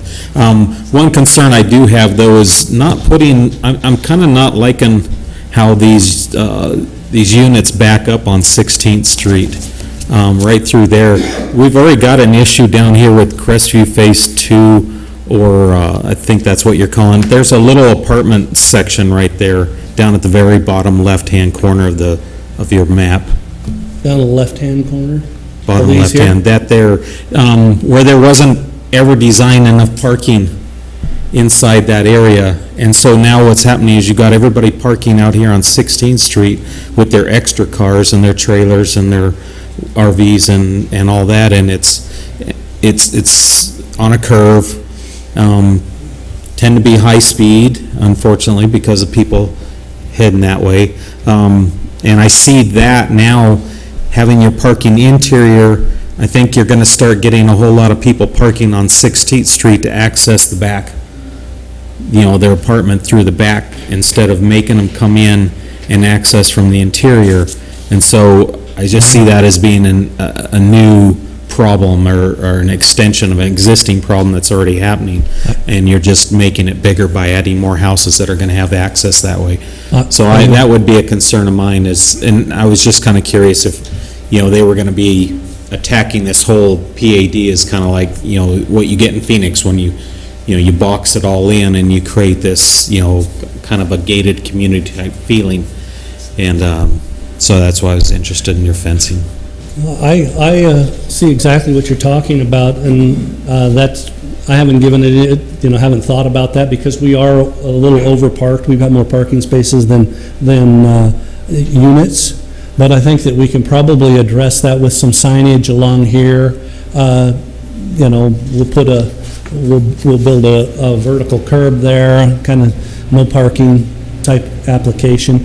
But what we could do is, maybe even add some a bike lane there on that road or something, little stripe there for it. I would just kind of help out. I know what you're talking about. Just my thinking is if I lived in that house, the traffic on that street's gonna be substantial and having the traffic noise, impede your back porch, just your living environment is gonna be, take away from the quality. I think those will be hard pressed to get people to stay in those units for very long once they learn how noisy they're gonna be compared to putting up a 6-foot block wall along there and make it a little more attractive and, get rid of the nuisance both directions, This is going to be a fence back here, fence. We haven't talked about materials in regard to that, but I think that that's probably not a bad idea to go with a solid fencing in there to help with the road noise. And then, sign it to prohibit people from parking along there, because I know exactly what you're talking about. I came out just the other day and there's half a dozen cars parked right in there, so that's definitely a concern. It might be beneficial to look at maybe signing that now for no parking. Mr. Linsky? I wanted to talk a little bit about the density that you're proposing now versus the density that would be allowed under the current zoning. Okay. So if you wouldn't mind just going into some more detail about that. Okay, I would have to dig into the report. It was, there's kind of in front of me. Well, I guess you boil it down, and what you're proposing right now is less dense than what's allowed by its current zoning. If you do a lot of looking at it in, like, if we went with a conditional use permit on the commercial, we could get X number of units, and then if we went with the maximum density on the R3, we could get more units, and then we would be down to, in this area in here, with like 5 units. And quite honestly, we did the calculations and provided them. I think that what I came back to was, let's come up with something that seems reasonable and work from there. And that's how I proceeded with it. And that's why we didn't really have a problem when we changed these from 6 units to just 4 units, because it's not entirely maximize the development. Let's do a nice development in case it becomes a subdivision and you're trying to sell this. I mean, if you're trying to sell this to individual people, it doesn't hurt at all to have a really nice development. When you look over here, you've got 31 units here on this small area, and now we got 41 units on this extremely large area. So there's a big difference in the density between those, what's there. No, and it appears to me that you did take into consideration, the adjoining neighborhood. I can understand the concerns that they bought property knowing what the existing zoning was that surrounded them, and now we're going to a PAD, planned area development, and they're concerned that the density might increase, but in fact it hasn't increased.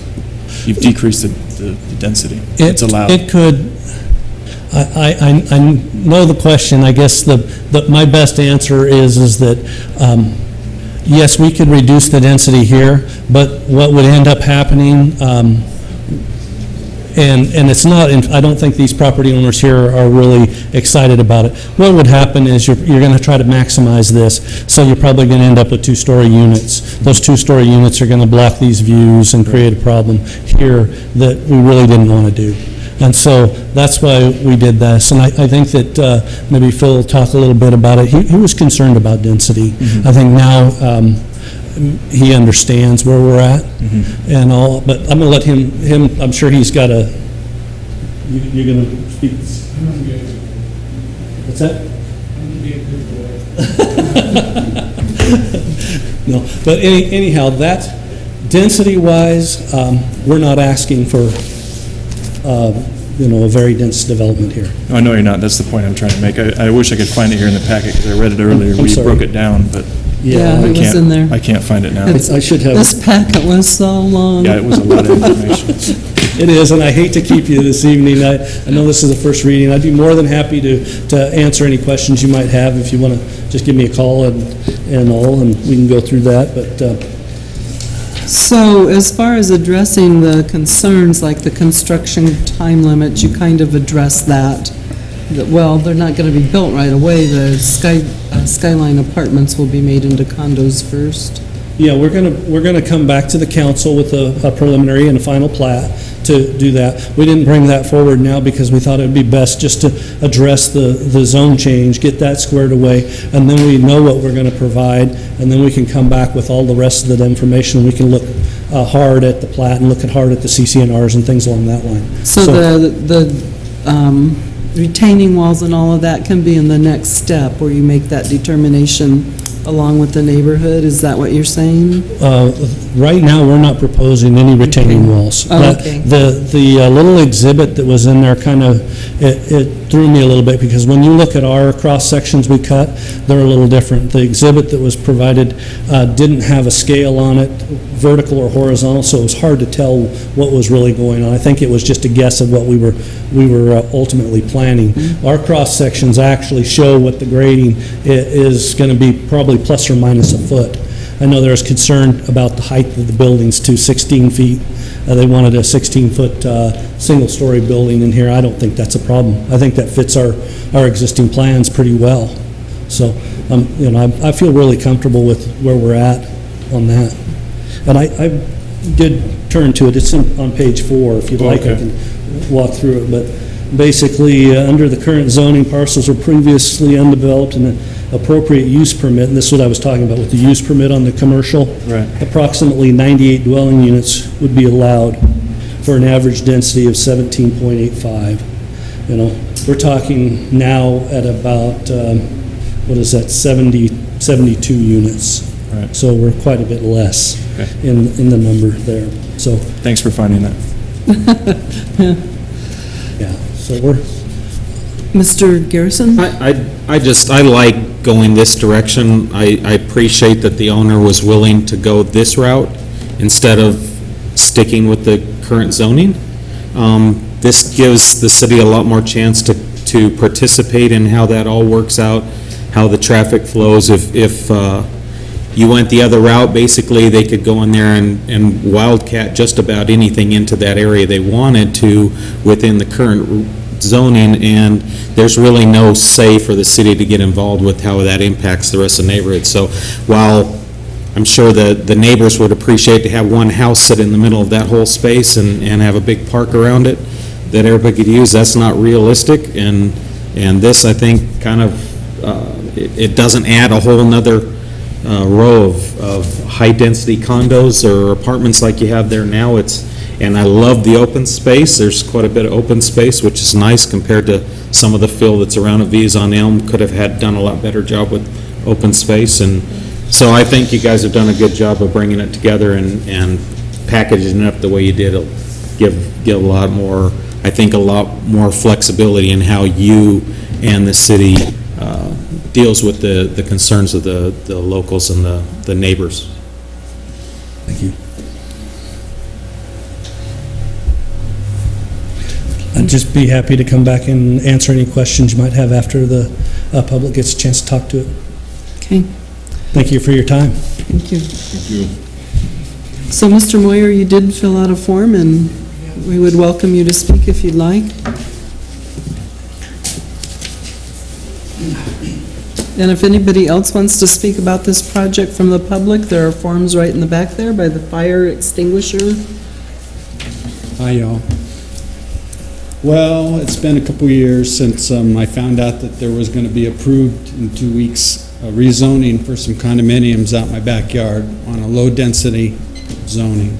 And so I got all fired up, as you may remember, and I talked to a lot of my neighbors, and we had 100 letters of people that were also concerned. And it took a year for Mr. Pender and the property owner to decipher what the zoning commissioner said, which was, we feel that the development should be compatible with the existing neighborhoods.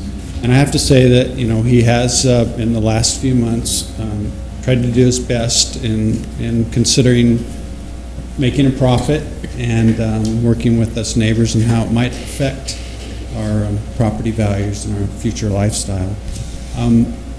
I'm still concerned because I only found out, and I was really angry early, and it's my own fault because I'm kind of stupid. But after the last commissioner meeting, there was talk in the minutes that you'll find that the commissioners recommended that a block wall should be built. They also recommended that they were concerned about a time frame for construction, not only when it might be done, but how long would it last once it started. Every 2 weeks I would contact Mr. Ellis and I would say, have you received any new information from Mr. Pender? Any new submissions, any new ideas, any new suggestions, anything we talked about in the last meeting? And he would say no. And I didn't have time. My wife would call and ask, nothing new. So today I called about 4 o'clock and I said, has Mr. Pender submitted anything new about these things that were suggested at the commissioners' meeting? And he said no. He said, Phil, Mr. Pender doesn't have to submit anything new. It's been submitted for approval just the way it is. So I'm here to cry foul about that I don't believe in the actual reading of the application tonight follows the intent of the minutes of the commissioner's approval meeting for this application. So I think it's important when you're going to do block zoning on a piece of property that you get as much details, and that's what my letter explained, our concerns still are, that we know about what's going to be there a little more specifically than we might, generally speaking. And I'm only asking that you put yourself in our position, and I know you are, you're empathetic people. If you would just consider asking to get as much detail in writing, like CC&Rs. It was mentioned by myself at the meeting. I'd like to see some CC&Rs. You've had a wonderful place over there for the last 30 years called the Skyline Condos. People have been wonderful. Our office helps manage the property. It's ideal. I said, you have some CC&Rs there, right, to keep everybody happy and following the rules. Well, the only way people are going to be happy and follow the rules is if there are rules. So right now, there are no rules. There's not a lot of general, everything's going to be worked out in the future, but I'm still concerned about our privacy, the potential of a block wall. I wake up every morning about 5:30 with the Jackson construction beep, beep, beep, beep. And I understand it. I'm in real estate. I understand people have to make money, and that's just process. But I would just ask you, and I'm not mad at them or anything. I know they have to move forward with this, but it's a little unusual to be block zoning forever. This project, whenever they feel like doing it, if they want to sell it to somebody else later on, there's nothing stopping them from doing it. Could be another developer we're dealing with. He may not see it the same way that Tom does. Please consider all the issues. Thank you. Thank you. Mr. Alinsky? So tonight we're just approving the zone change, right? Not even approving. Well, first reading, but that's what we're concerned with tonight, is just zone change. Will they be coming back with a plat that we'll approve as well? Is that how that process works? Yeah, one of the conditions from the Planning Zoning Commission was when they come to actually do the development, they come through the platting process. Okay. So all that will go back to the commission and then come to you if they approve it. Okay. So that is set as one of their conditions to do that. Okay, so then there will be another public process where Mr. Moyer can... Yes, when they get to that point of platting the development, yes. Okay. So really tonight we're only concerned about whether we will or will not allow the zone change to PAD from what it's currently zoned. Right, okay. So the actual buildings, the final decision on buildings and fences and heights, that will all be covered in the next process. Is that correct? Yes and no. They have to follow the master development plan that was submitted, which details a lot of that, but the Okay. fine details of The possibly color changes, colors things like and- that, will come back through the design review when they go back to the commission. So they have to follow the intent of the master development plan as submitted if it does get approved. And that was, the master development plan has been approved by planning and zoning, or has not yet been approved by planning and zoning? That, yes and no again on that. They were presented the master development plan. When they made their motion to approve it, they did not say approve based on the master development plan. That is one of the stipulations, though, if council approves it, is to put that condition on there, that it must follow what's in the master development plan. Okay. So then I guess the question would be, when would Mr. Moyer's concerns be addressed? It would be, you know, they can make changes, to the master development plan, minor ones, where Who's they? The applicant, the Okay. developer. And they can say, hey, we want to do this, we want to do it like that. And as long as it's minor, which a lot of that stuff with walls and fences and things like that would be considered minor, we can look at that at the staff level. So they have some options to hear those concerns and still go back and change minor things like that. Okay. That's all done through planning and zoning? Okay. Mr. Moyer, please. Yeah, I just want to mention, you know, they can do this or they can do that, but they don't have to do anything. Scott told me today they don't have to do anything different than meet the mechanical aspects of the development. There's nothing going to require a wall.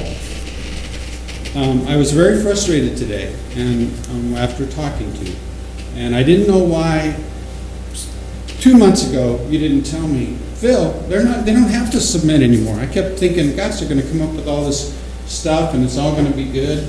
But today, right before the meeting, you said they don't have to come up with any more information. So I called the chairman of the planning and zoning, Ed Kyler, and I said, Ed, I'm frustrated here. This stuff was said at the meeting before you approved it, and what he said is, don't be nice. He said, if it was in the minutes of the meeting, then they agreed to it.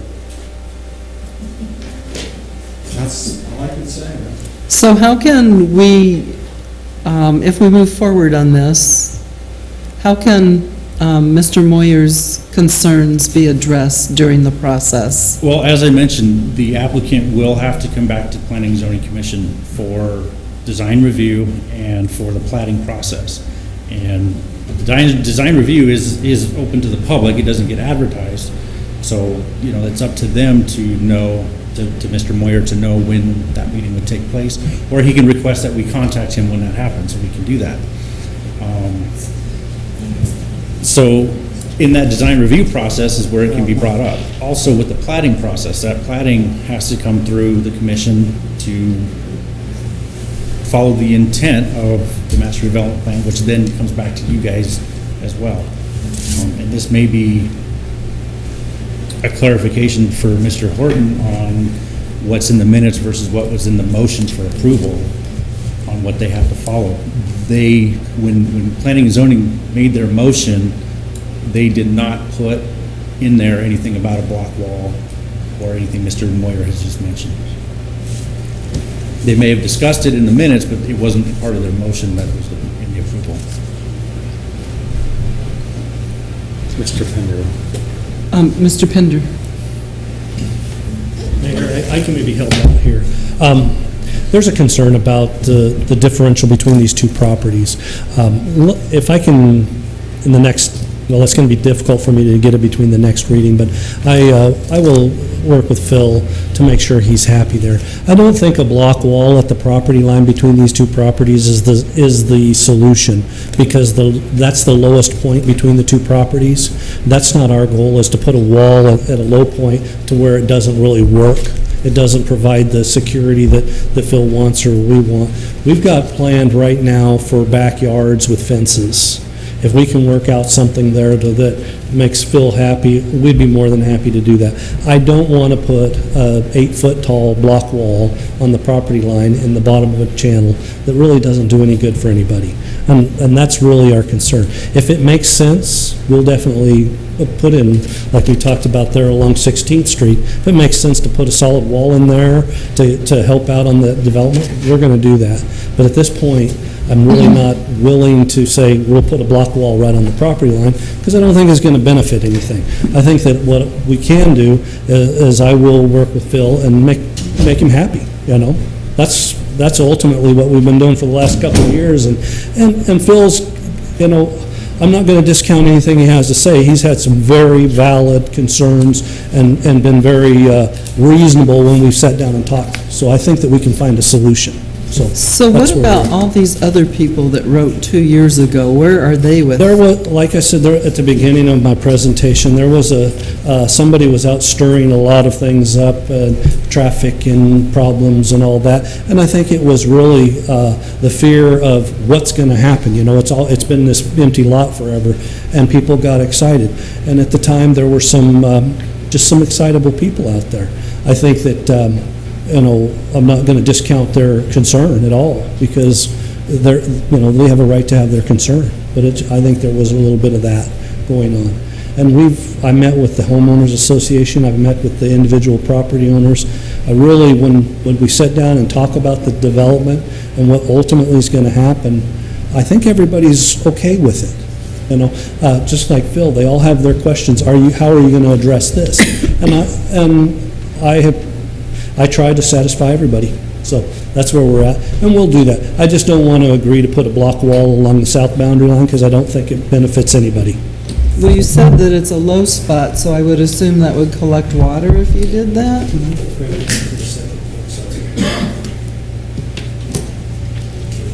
Let me see if I can work this to get us to the right spot again. I'll show you right where we're at. Okay, so if you see A here, cross-section A, okay, this is Phil's house right in here. Okay, and then if you come here, here's generally the property line right in here. Okay, so now go to the next one. This is about the property line right here. Okay, now that's where Phil was talking about putting a tall block wall. I don't see it benefiting. You know, we're going to be putting fences right in this area in here, on the back of that. And then there would be a slope there that's a drainage that'll be landscaped, trees, bushes, things along that line. So I think ultimately when we really map it out, Bill gets to look at it and visualize it better, he's going to be happy with that. You know, there's definitely going to be a screen here at the back of this property to keep these folks from looking this way and keep, you know, so that he doesn't have to look at what they got in their backyard. So that's the problem. And that is a drainage. I mean, it runs, section AA, it runs this direction, and it's that comes all the way along here, turns and gets down into culverts and stuff in this location. So I really don't think we really need a block wall there, but we are going to make sure that that's a nice, well-done fence for trespass purposes. That's really it. Mr. Moyer? If you would come up to the lectern, please. I just wondered, are you deciding now whether you're going to put the heating and cooling units on the roofs or on the ground? I don't think we showed the heating and cooling units in our elevations, so that tells me they're on the ground.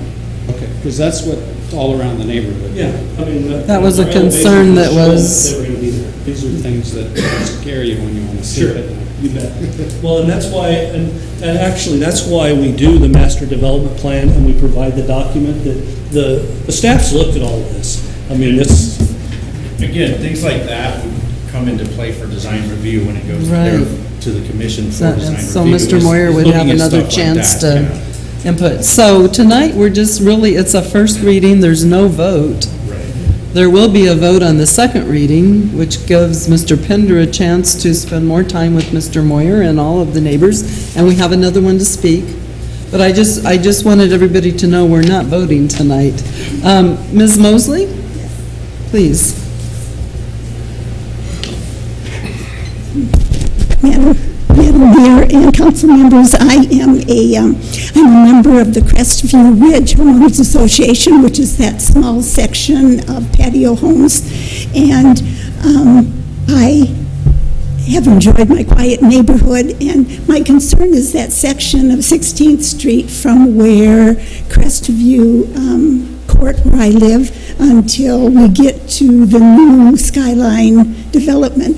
That part of 16th Street is not developed. We don't have curbs, we don't have sidewalks, and right across the street from this development are 80 units of Christian Care apartments. And we, I should say we, the older community in that section of town, use that street quite often in the mornings. We're out there walking dogs, we're moving back and forth, and to see construction take place without appropriate sidewalks for us or the delineations of that street, my interest is what happens to that section of 16th Street. Will that be developed? Will we have curbs?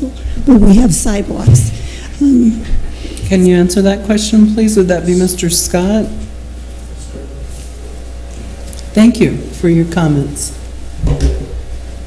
Unfortunately, I am not sure what was required from Public Works at that time for any development along there. This project went through that process before I was here.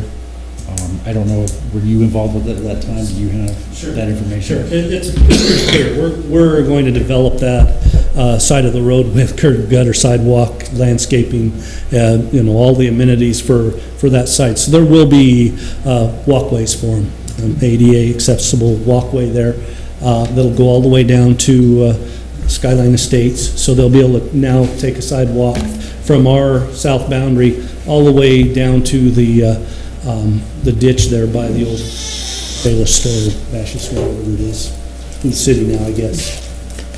So to answer your question, Ms. Mosley, there will be, on the side of the project that's being developed, there will be a sidewalk, curb, and gutter. Right, but while construction is taking place, none of that will be available, right, as we Probably walk back not. and It has to be constructed. It First, takes, right. yeah, So- it'll be a part of the process. Right, so it just begins to limit access to some of us, particularly those in Christian Care apartments who come down there on their way to the grocery store on their scooters or pulling their wagons or pulling their carts. So again, it's going to be able to limit some access to quite a few people while construction is going on. Are there bike lanes on that road? Marked lanes? Can there be? It's too skinny?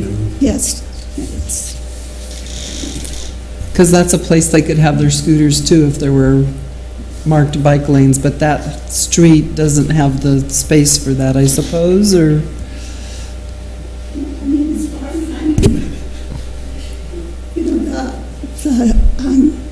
when 16th Street was developed, it stopped right there at Crestview Court where I live, and it's just a blacktop road. It's not a street. Right. It's what you would call a street. There are no curbs, no gutters. Right. None of that right now. So that's That's because the developers put those amenities in as they build things throughout the community. Because the public, like a little teeny piece of sidewalk, we allocate $80,000 a year for sidewalks in the city, and it's very slow going because you don't get very many feet of sidewalk for $80,000. So basically, the city does and has always counted on the development community to put those amenities in, so you have a little piece of stuff by a subdivision, and then you don't, so. But I mean, I understand cost, but I'm Right. concerned about safety right now I for am myself too. and all those from Christian Care Apartments who use that as a corridor to shopping. So is there any solution to her concern? Mayor, yeah, there is. Right now, they're using the paved roadway to access. We're just going to be saw cutting on the edge, putting a curb and gutter and sidewalk from there, so they can continue to use the roadway. We're not going to block the roadway while this is being constructed. I mean, so that. And I think so the constructors and all of the construction community will have to realize, which I think they do, that people use that street, and that I think most of them know that there are very many elderly that live in that area, and hopefully they would be very respectful. And if they're not, I'm sure the police will be called. And one of the things, the roadway is narrow, but it's not. I like narrower roads than what we have as standards in the city of Cottonwood. So let me kind of promote this a little bit.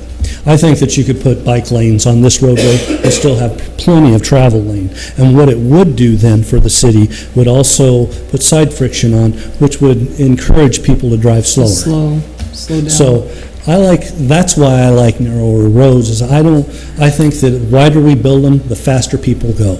And so I wouldn't be opposed to putting a stripe on this road. I think it would maybe be a great opportunity for a test to see how it works. See if it does work. It's a roadway where there's concern. It's not right in the middle of town, but it's a spot that we could analyze. And it's just a line of paint and a few symbols for us on the plans. We'd love to do it. So that would be something that Public Works would discuss. Okay. Mr. Garrison? I got a question while Tom's still up, Mr. Pender. I keep going back to this picture of the massive amount of asphalt that's going to be part of this project. And I went to a presentation about a year ago, and it was put on by a group that had done a study in collaboration with U of A on taking our parking spaces and utilizing them to collect rainwater, which would then in turn feed the plants and the trees that abutted those areas to take and utilize the rain and keep it instead of shedding it off. And I keep looking at this thinking, okay, we're taking all that existing asphalt and we're going to shed it off down into that ditch that Mr. Moyer's concerned about, instead of figuring out a way to retain that on site. And I know we don't, as a city, currently have any policies in place to be looking at how we utilize our parking areas and our asphalt as rainwater collection and harvesting. But I would think this would be a great opportunity as a developer to be able to put your name on something that actually does that and sets a new standard for the city. And I was just wondering if any of that was a consideration when this is planned, or was everything being designed to be a valley gutter down all those streets and just drain it all off to the ditch? Comes to here, comes down here, drains right into this area here. This drains this direction, this drains this direction. We've got fall across here that comes to this area. I like the concept of what you're talking about, pervious pavement and intercepting. It works really well in flat terrain. Unfortunately, we've got like 6% fall on most of the road or parking lots out here, which is really pretty steep, and it really doesn't function real well. But I agree with there's some, certainly some opportunities in flatter properties that might be able to do some rainwater harvesting. I know we do have a storage, an underground storage detention basin right in this area already. It was constructed a few years ago. All the infrastructure for this development is pretty much in place at this point. So,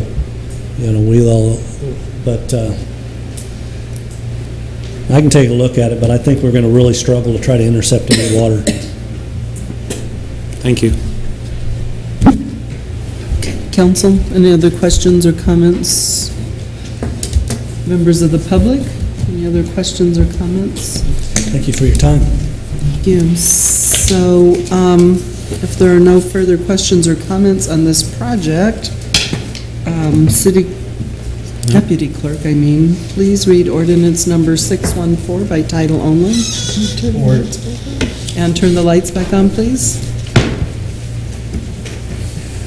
Ordinance number 614, an ordinance of the mayor and city council of the city of Cottonwood, Yavapai County, Arizona, amending the zoning map of the city of Cottonwood, Arizona for parcels of land totaling approximately 5.78 acres located at 840 South Main Street, APN 406-04-040, 842 South Main Street, APN 406-06-029M, and APN 406-06-364G, so as to change certain district boundaries and classifications thereof from the present zoning of R3, multiple family residential, R2, single family, multiple family residential, R1, single family residential, and C1, light commercial to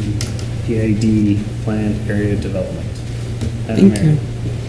So this will come on the agenda again, and the public is invited to come and speak then, and the communication will continue, I'm sure. Okay. The TUP fee is the next item, the TUP, I guess you call it, or TUP, what do you call it? TUP? TUP, they don't shorten that. TUP, and we have Mr. Rodriguez here to explain this item for the public. Yes, Mayor and Council, we've discussed this in the past, and it kind of ended up on our back burner, and about a month or so ago, it came to light that we probably need to get this thing done. We've discussed this in the past, and I remember that. And basically, this issue came up actually several years ago and has continued to come up ever so often when we have individuals, dealerships that come into our community and put together a tent sale or an RV sale at a parking lot and sell their wares, cars, RVs, travel trailers, and several other things. Though the city of Cottonwood is not opposed to this, as a matter of fact, we encourage these kind of transactions.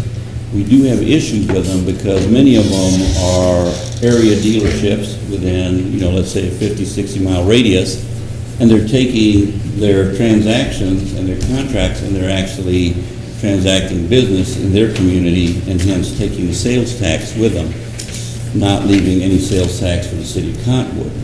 And as you can see, that kind of puts a bit of our local vendors in a bit of a disadvantage, especially our local car dealers, because they come in, make a sale that could have been made by a local car salesman, sales dealership, and they'll take in the sales tax somewhere else. Though we cannot force these dealers or individuals to transact business here in Cottonwood, we can put restrictions on them or actually charge them at what we call a temporary use fee that may help us recover some of those sales tax. And in your packet, you have the breakdown of what we had proposed some time back. Initially, the average price of the items, in other words, what we would be doing is we'd ask them to bring in a manifest of the vehicles or items that they plan to sell, and we'll take an average of the retail that they're going to put out for sale, and then we will go ahead and have a fee. As an example, let me backtrack just a second. The initial TUP fee schedule that was proposed began at $0, which of course causes some grief because we do have a lot of events locally, and we've got the TVR coming in, and that would pose a problem for a lot of those vendors that come in and they're selling T-shirts and stuff. So it made it real difficult it would cause a hardship for them to come in and have to start paying fees on average part of the inventory, how much inventory are you going to have. So we decided to raise that to something that was a little bit more manageable, and we decided to raise the starting TUP fee at $5,001. On the schedule that you have, they would have to pay, of course, an application fee of $50 just to begin the process, and then submit a manifest of which we would go ahead and find an average of all the items that they've got on the lot. Not necessarily have they sold it, what their inventory is going to be on that lot for that particular tent sale, and then we would charge them the appropriate fee according to the schedule. The notice of intent has been up and posted properly, and we would like to go ahead and get this in place. I think that would be immediately for any new events that move into the city of Cottonwood. Now, mind you, those companies that come in and actually can prove that they paid the sales tax to the city of Cottonwood, we will be happy to give them credit for that sales tax on their next event, provided it doesn't go past 24 months. After 24 months, obviously, and it'll be a one-time use. We will not go ahead and continue to use that sales tax amount that they pay for each and every one of them. It can only be used one time, and it can only be used within a 24-month period. What we will be doing is, when we do have these events, we probably will be taking the manifests that they provide for us, and we'll be checking the inventory that they have out there to make sure that they are trying to stay truthful to what it is that they're providing to us, and making sure that we collect the correct fee. And with that, I'll be happy to answer any questions. Mr. Pratt? Yeah, have you looked at how other cities and towns handle this? Do they do something similar? Well, actually, this one, we kind of plagiarized it. Mind you, we did ask for their permission from Payson. Okay. Because they too were having similar problems, and other cities, of course, treat it differently. They have different fees. So we did look around to see what other cities were doing. We just took Payson's because it was fairly simple without all the complications of 15, 20 pages of rules, regulations. It was fairly cut dry and easy to understand. Good, okay, because that always bothered me, and I was wondering if how other cities handled it. That's good to see that we're not alone. No. Mr. Elinsky? So I've got a few questions because I'm kind of confused. So help me out here. So vendor comes in to set up for, we'll just take Thunder Valley Rally. They're going to sell, if all of what they sell is less than $5,000, they don't have to pay this fee? No. Okay, but do they still have to pay sales? They still have to pay sales tax, correct? They're supposed to be paying sales tax, and they have a $5 use permit that they have to get. Okay. We do this with anyone who comes in and does an event. If they come in for a special event, it's a $5 fee for them. Now, mind you, a lot of these people that will come in, let's say to the Thunder Valley Rally, for the most part, they're bringing in part of their inventory. We do hope that they go ahead and go out and pay their sales tax. Our sales tax auditor tries to stay on top of them. But the issue here is, you sell some T-shirts, that's fantastic. You sell a $30,000 vehicle out there and we don't get a penny from it. That is a big difference between having someone at the Thunder Valley Rally selling T-shirts or something of that nature, or necklaces or whatever else they want to sell.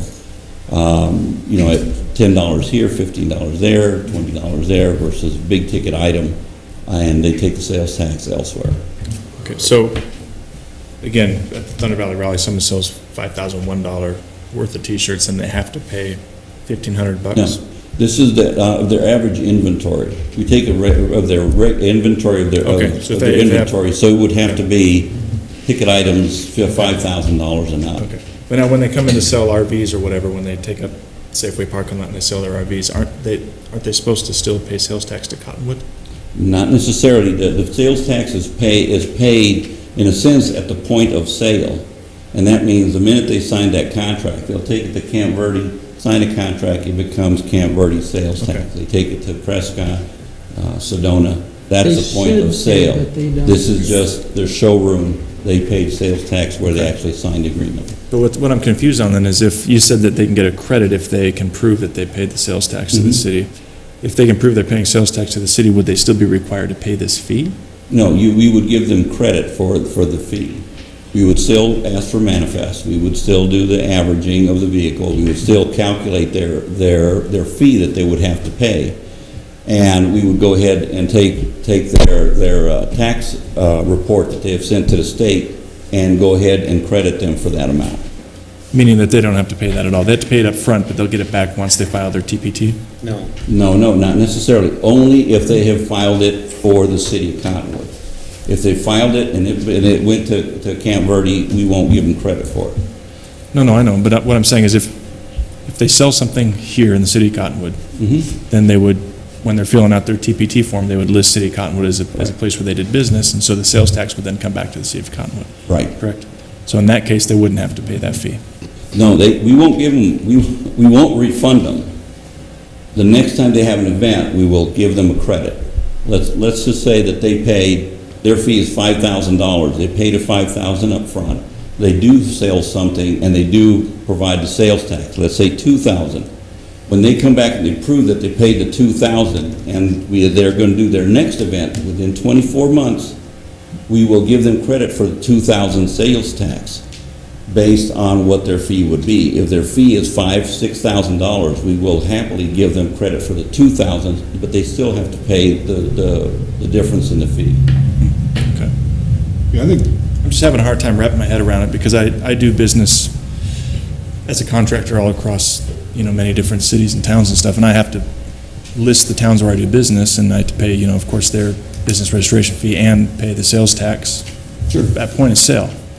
So I'm having a hard time understanding why, if a similar fee schedule was set up for contractors, I would have a hard time. It's a totally different animal. Is it? Okay. Contractors are a totally different animal. You go out and you pay your fees, your business registrations where you do your work, and you pay your sales tax there, or depending if it's a remodel, the new contractor's thing. If it's a remodel, then you can go ahead and pay it at the point of sale wherever you buy your materials. Right. But this is a little bit different because they're bringing in all their wares and usually high-ticket items into your turf, and they're competing directly with your businesses. Right. And your businesses are not.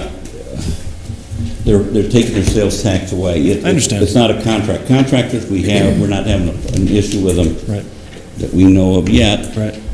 This is more or less those people that come in with big-ticket items and are taking sales tax elsewhere. No, I understand what you're trying to accomplish, and I think it's good, to protect our local businesses. What I have a problem with is if they are indeed paying tax for Cottonwood and that tax money is coming back to Cottonwood, why should they have to pay higher?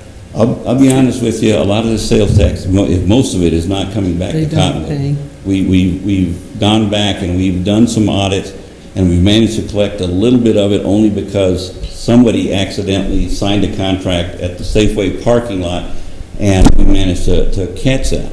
But for a lot of times, they actually sign it, and it's signed in Camp Verde, Jerome, or some other location. It's to encourage them to do it right.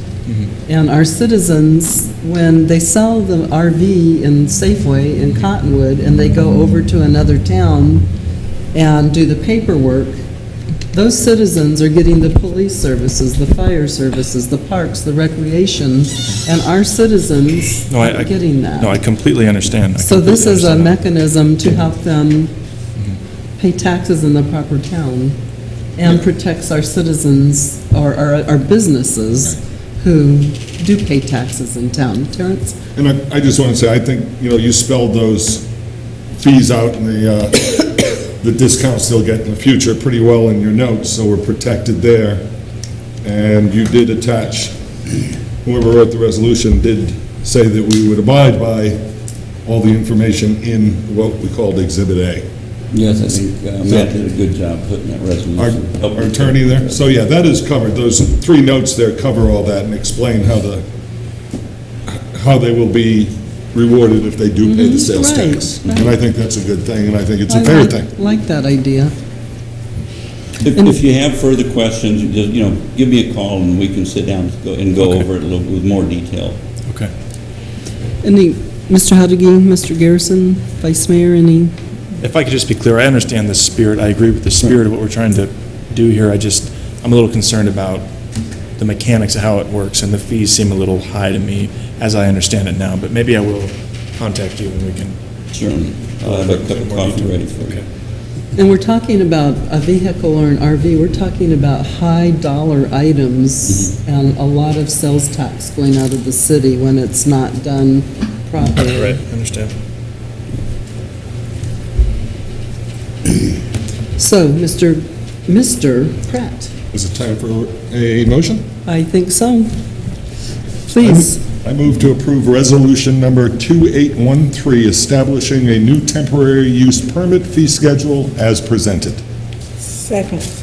Mr. Pratt made the motion, the vice mayor seconded it. All in favor? Aye. Any opposed? Motion carries. Deputy Clerk, please read resolution number 2813 by title only. Resolution number 2813, a resolution of the mayor and city council of the city of Cottonwood, Yavapai County, Arizona, establishing temporary use permit fees. Madam Mayor. Okay, the next item is... Thank you, Mayor and Council. Thank you. Selection process for a new chief of police to replace retiring police chief Jody Fanning. Mr. Bartosh. Madam Mayor, council members, I just wanted to run this process through by the council to get your feedback on and anything you'd like to see in this process. The initial thought is to keep the advertising in the state. The chief is aware of several fine candidates that are interested in this position. I'm aware of several candidates. In fact, we have some of the candidates here tonight. And I think we have very well qualified people in the state that we can at least start this process with. And I think it benefits us because we get somebody who's familiar with the kind of the law enforcement in this state, the laws in this state. We don't have to go through a certification process, which takes time to get somebody from outside of the state up to speed. We don't have to pay to fly them in here for interviews, and we don't have to pay to move them here from some other state. I think we'd be better served by somebody inside the state. So the intent is to advertise it just here in the state and predominantly use the professional organizations in the state, such as the Chiefs Association, the FBI, National Academy Associates, to advertise this position. We're trying to fortunately, Chief Fanning did give us a lot of time to work with here, and so I want to make sure that this is a very inclusive process and try and get as much input from the community as possible, because this is a very visible position that has a lot of interaction with our community, so it's very important that we get their feedback on this position. And so as soon as this meeting is over next Monday, we'll be advertising the position, and once we close it, we will have a application review committee that'll go through the applications, and I've listed several potential candidates for all these committees that we're putting together, and Steve has volunteered to sit on the application review committee. And once we review the applications, we'll try and cut it down to somewhere under 10, and at that point, depending on the number of applicants we actually have at that point, we may conduct phone interviews to narrow it down even further. But again, I think the intent is to try and get it down to somewhere around 5 serious candidates to bring in for interviews, and we're looking at least a complete day process, if not 2 days to actually get the interviews done. Again, depending on the number of candidates. It would start with a reception in the evening that would be open to the public and our employees, and with some type of a feedback process included in that reception for people who participate. The next day, we would move on to interviews by the various committees. And what I've tried to do is each of the interview committees is include at least one council member. And if anybody's interested in a particular committee or definitely wants to be part of the interview process, please let me know. But as you can see, we have the department heads who obviously are going to work very closely with this person involved in the interview process, the public safety employees who have to work for that person, and their input is going to be important.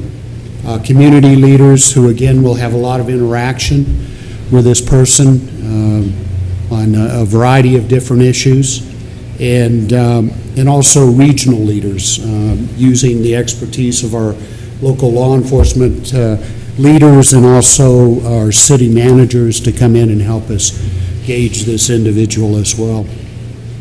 What we would then do is hopefully narrow it down to 1 or 2 candidates, maybe 3 at the most.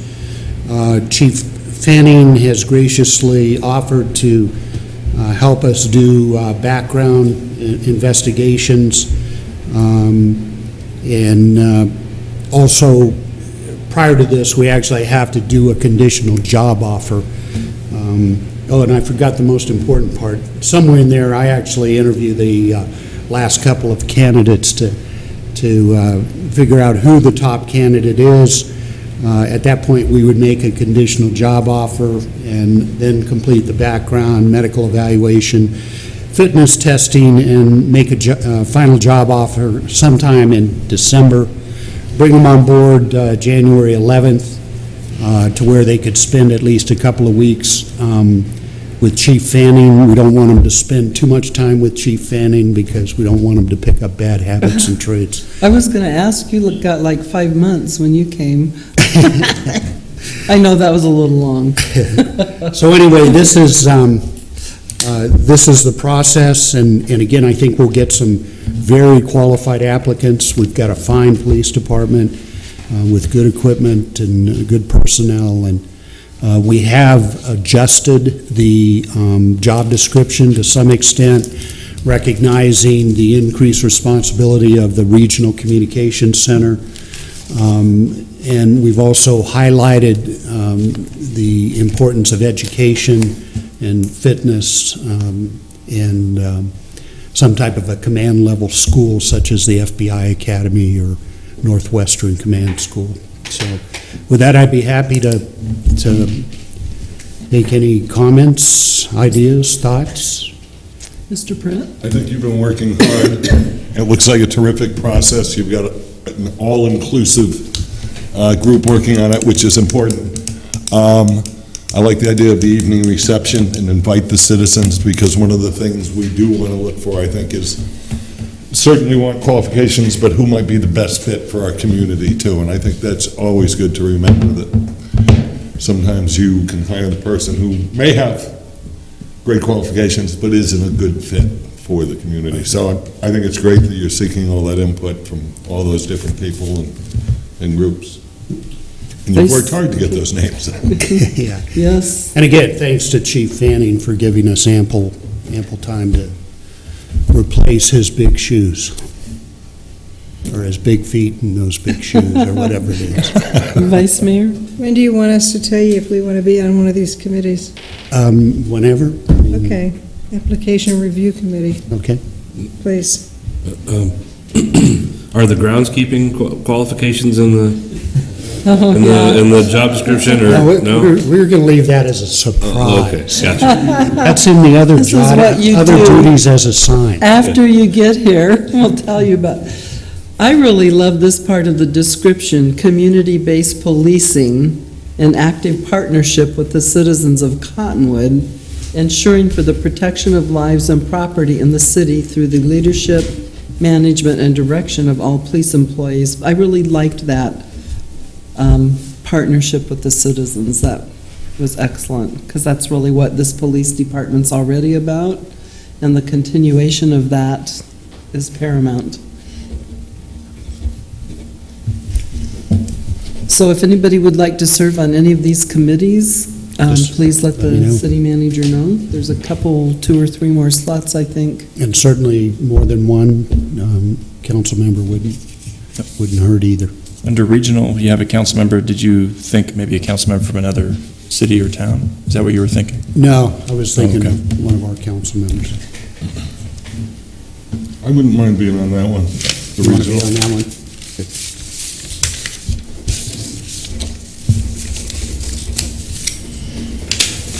Okay, so there are is there one more slot? There is under the interview committee. I thought that was Karen. No, she wants to be on the application review Oh, committee. application, right. So we might as well wrap this up tonight. Anybody want to be on the With the interview department committee? heads. I wouldn't mind being on the department heads committee. You want to be on that? Yeah, I could do that one. Did we get them all? Is there anything in the qualifications that the new chief gets to pick on the vice mayor constantly? No, we eliminated that. We were getting concerned for the chief's personal well-being. Yeah. More specifically, as need. So, have we got them covered, or is there another one open that's there? it. You don't want a council member on the public safety employees? Yeah, we could certainly put one on there if somebody wants to sit in with the police officers and sergeants. Anybody want to do that? I'll go for it. It's Jesse. You got it. So we got them covered, right?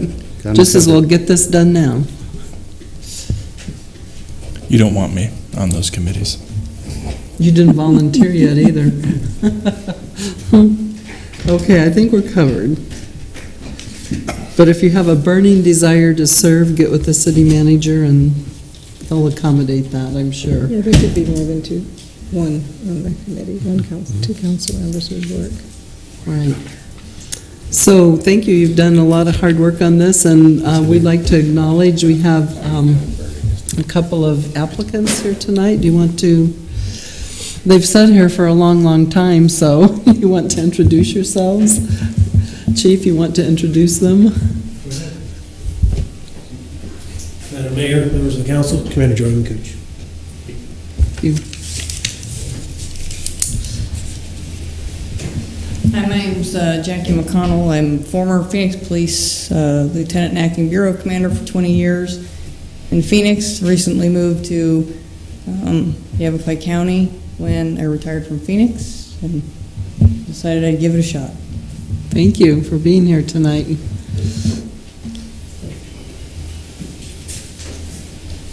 Thank you, Mayor, council members, city manager, Mr. Horton, Deputy Clerk McLean. Thank you. My name is Garth Braxton Johnson. I've been employed with the city for roughly 10 years now. I currently am assigned to the Narcotics Investigation Task Force here serving Yavapai County. So you may not often see me around, but trust me, I'm out behind the scenes. So. You're there. Yeah, thank you. Okay, thank you very much. We appreciate you all. Like I said, it's been a long, arduous night and evening with a lot of items to discuss, so. Okay, anything else, That's Mr. it, Madam Mayor. Mardosh? All right. Next is ordinance 615, the floodplain management. Save the best for last. What about that? Most exciting. The most exciting. Let me see. Madam Mayor, members of the council, I'd like to take this opportunity to introduce to you our new city engineer. Unfortunately, he's probably not being officially introduced as a new employee until next council meeting, but you'll get to meet him again. But I'd like to take this opportunity to hand off to Robert because he's dived into several projects with the city, one of which being the new floodplain ordinance, the citywide drainage study, and several other flood and drainage related projects. Robert comes to us most recently from Kansas, but prior to that from the Phoenix area, and I'll let you tell him a little bit about himself and then talk to you about this new ordinance. Thank you. Good morning. Welcome. Good evening, Madam Mayor and council members, city manager and city attorney. Well, my name is Robert Winnicke. I'm a new city engineer here. Been here for a little, actually just shy of a month. It's 3rd of August, so 3rd of September equates to a month, right? Anyways, just jumping into some different things. I graduated from ASU in 2004, my bachelor's in civil engineering. Went ahead and worked for a private consultant down in the Phoenix Valley area there until 2010 when I got the opportunity to be city engineer in Great Bend, Kansas. It's out in the middle of nowhere. Figured, talked to the wife, and she said, yeah, let's give it a shot. So we moved out there, gave it a try, and we've got 2 little kids, a 4-month-old and a 20-month-old, and we wanted to move back to Grandma. Grandma is in Cornville, so here you figured are. this is a great way to get back. So here we are. Great. So here I am. Great story. So what we have for you tonight is we have a consideration of a floodplain ordinance. We have an existing floodplain ordinance. FEMA's gone through under executive order from federal government and Congress to go ahead and make revisions to the floodplain maps. With regards to making revisions, well, if we happen to be on the list to get some revised floodplain maps, in order to administer these new maps, it makes sense to go ahead and revise our ordinance to meet the current mapping revisions. So with doing that, we're going to go ahead and request that you guys consider this ordinance and make it official, so that way we can continue our participation in the National Flood Insurance Program to offer flood insurance to our residents at discounted rates, as well as being able to have an enforceable document, so when somebody comes in and tries to build in the floodplain, I, as the floodplain administrator, could say, no, you can't do that, or you have to follow these restrictions. So that's what we have for you tonight. Mr. Pratt? Yeah, first of all, we're not going to vote on this tonight because it is the first reading, I say. And this seems to be, finally I get to use this phrase tonight, a no-brainer, that we do have to meet the federal regulations, which this does. Yes, it does. So it actually seems like we don't have any choice but to do something like this. Correct, yes. The right Okay. decision is to go ahead and move forward on this. Yes, that's what it seems like to me. Any other comments from members of the council or members of the public on this item? I just have one.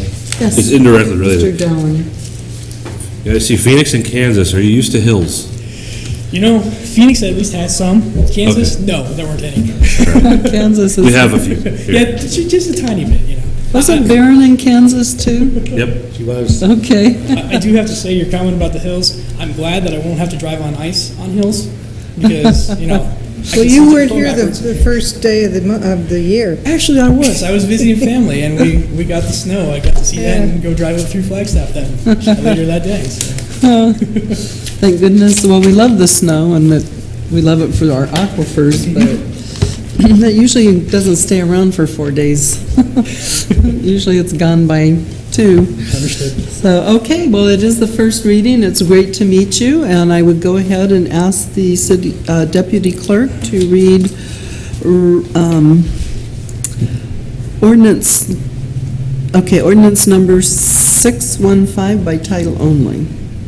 Ordinance number 615, an ordinance of the mayor and city council of the city of Cottonwood, Yavapai County, Arizona, amending chapter 18.08 flood damage prevention by deleting section 1808 of the municipal code and adding a new section 18.08 floodplain management. Thank you very much. Thank you. Thank you very much. Okay, item number 11, claims and adjustments. Move we pay the claims.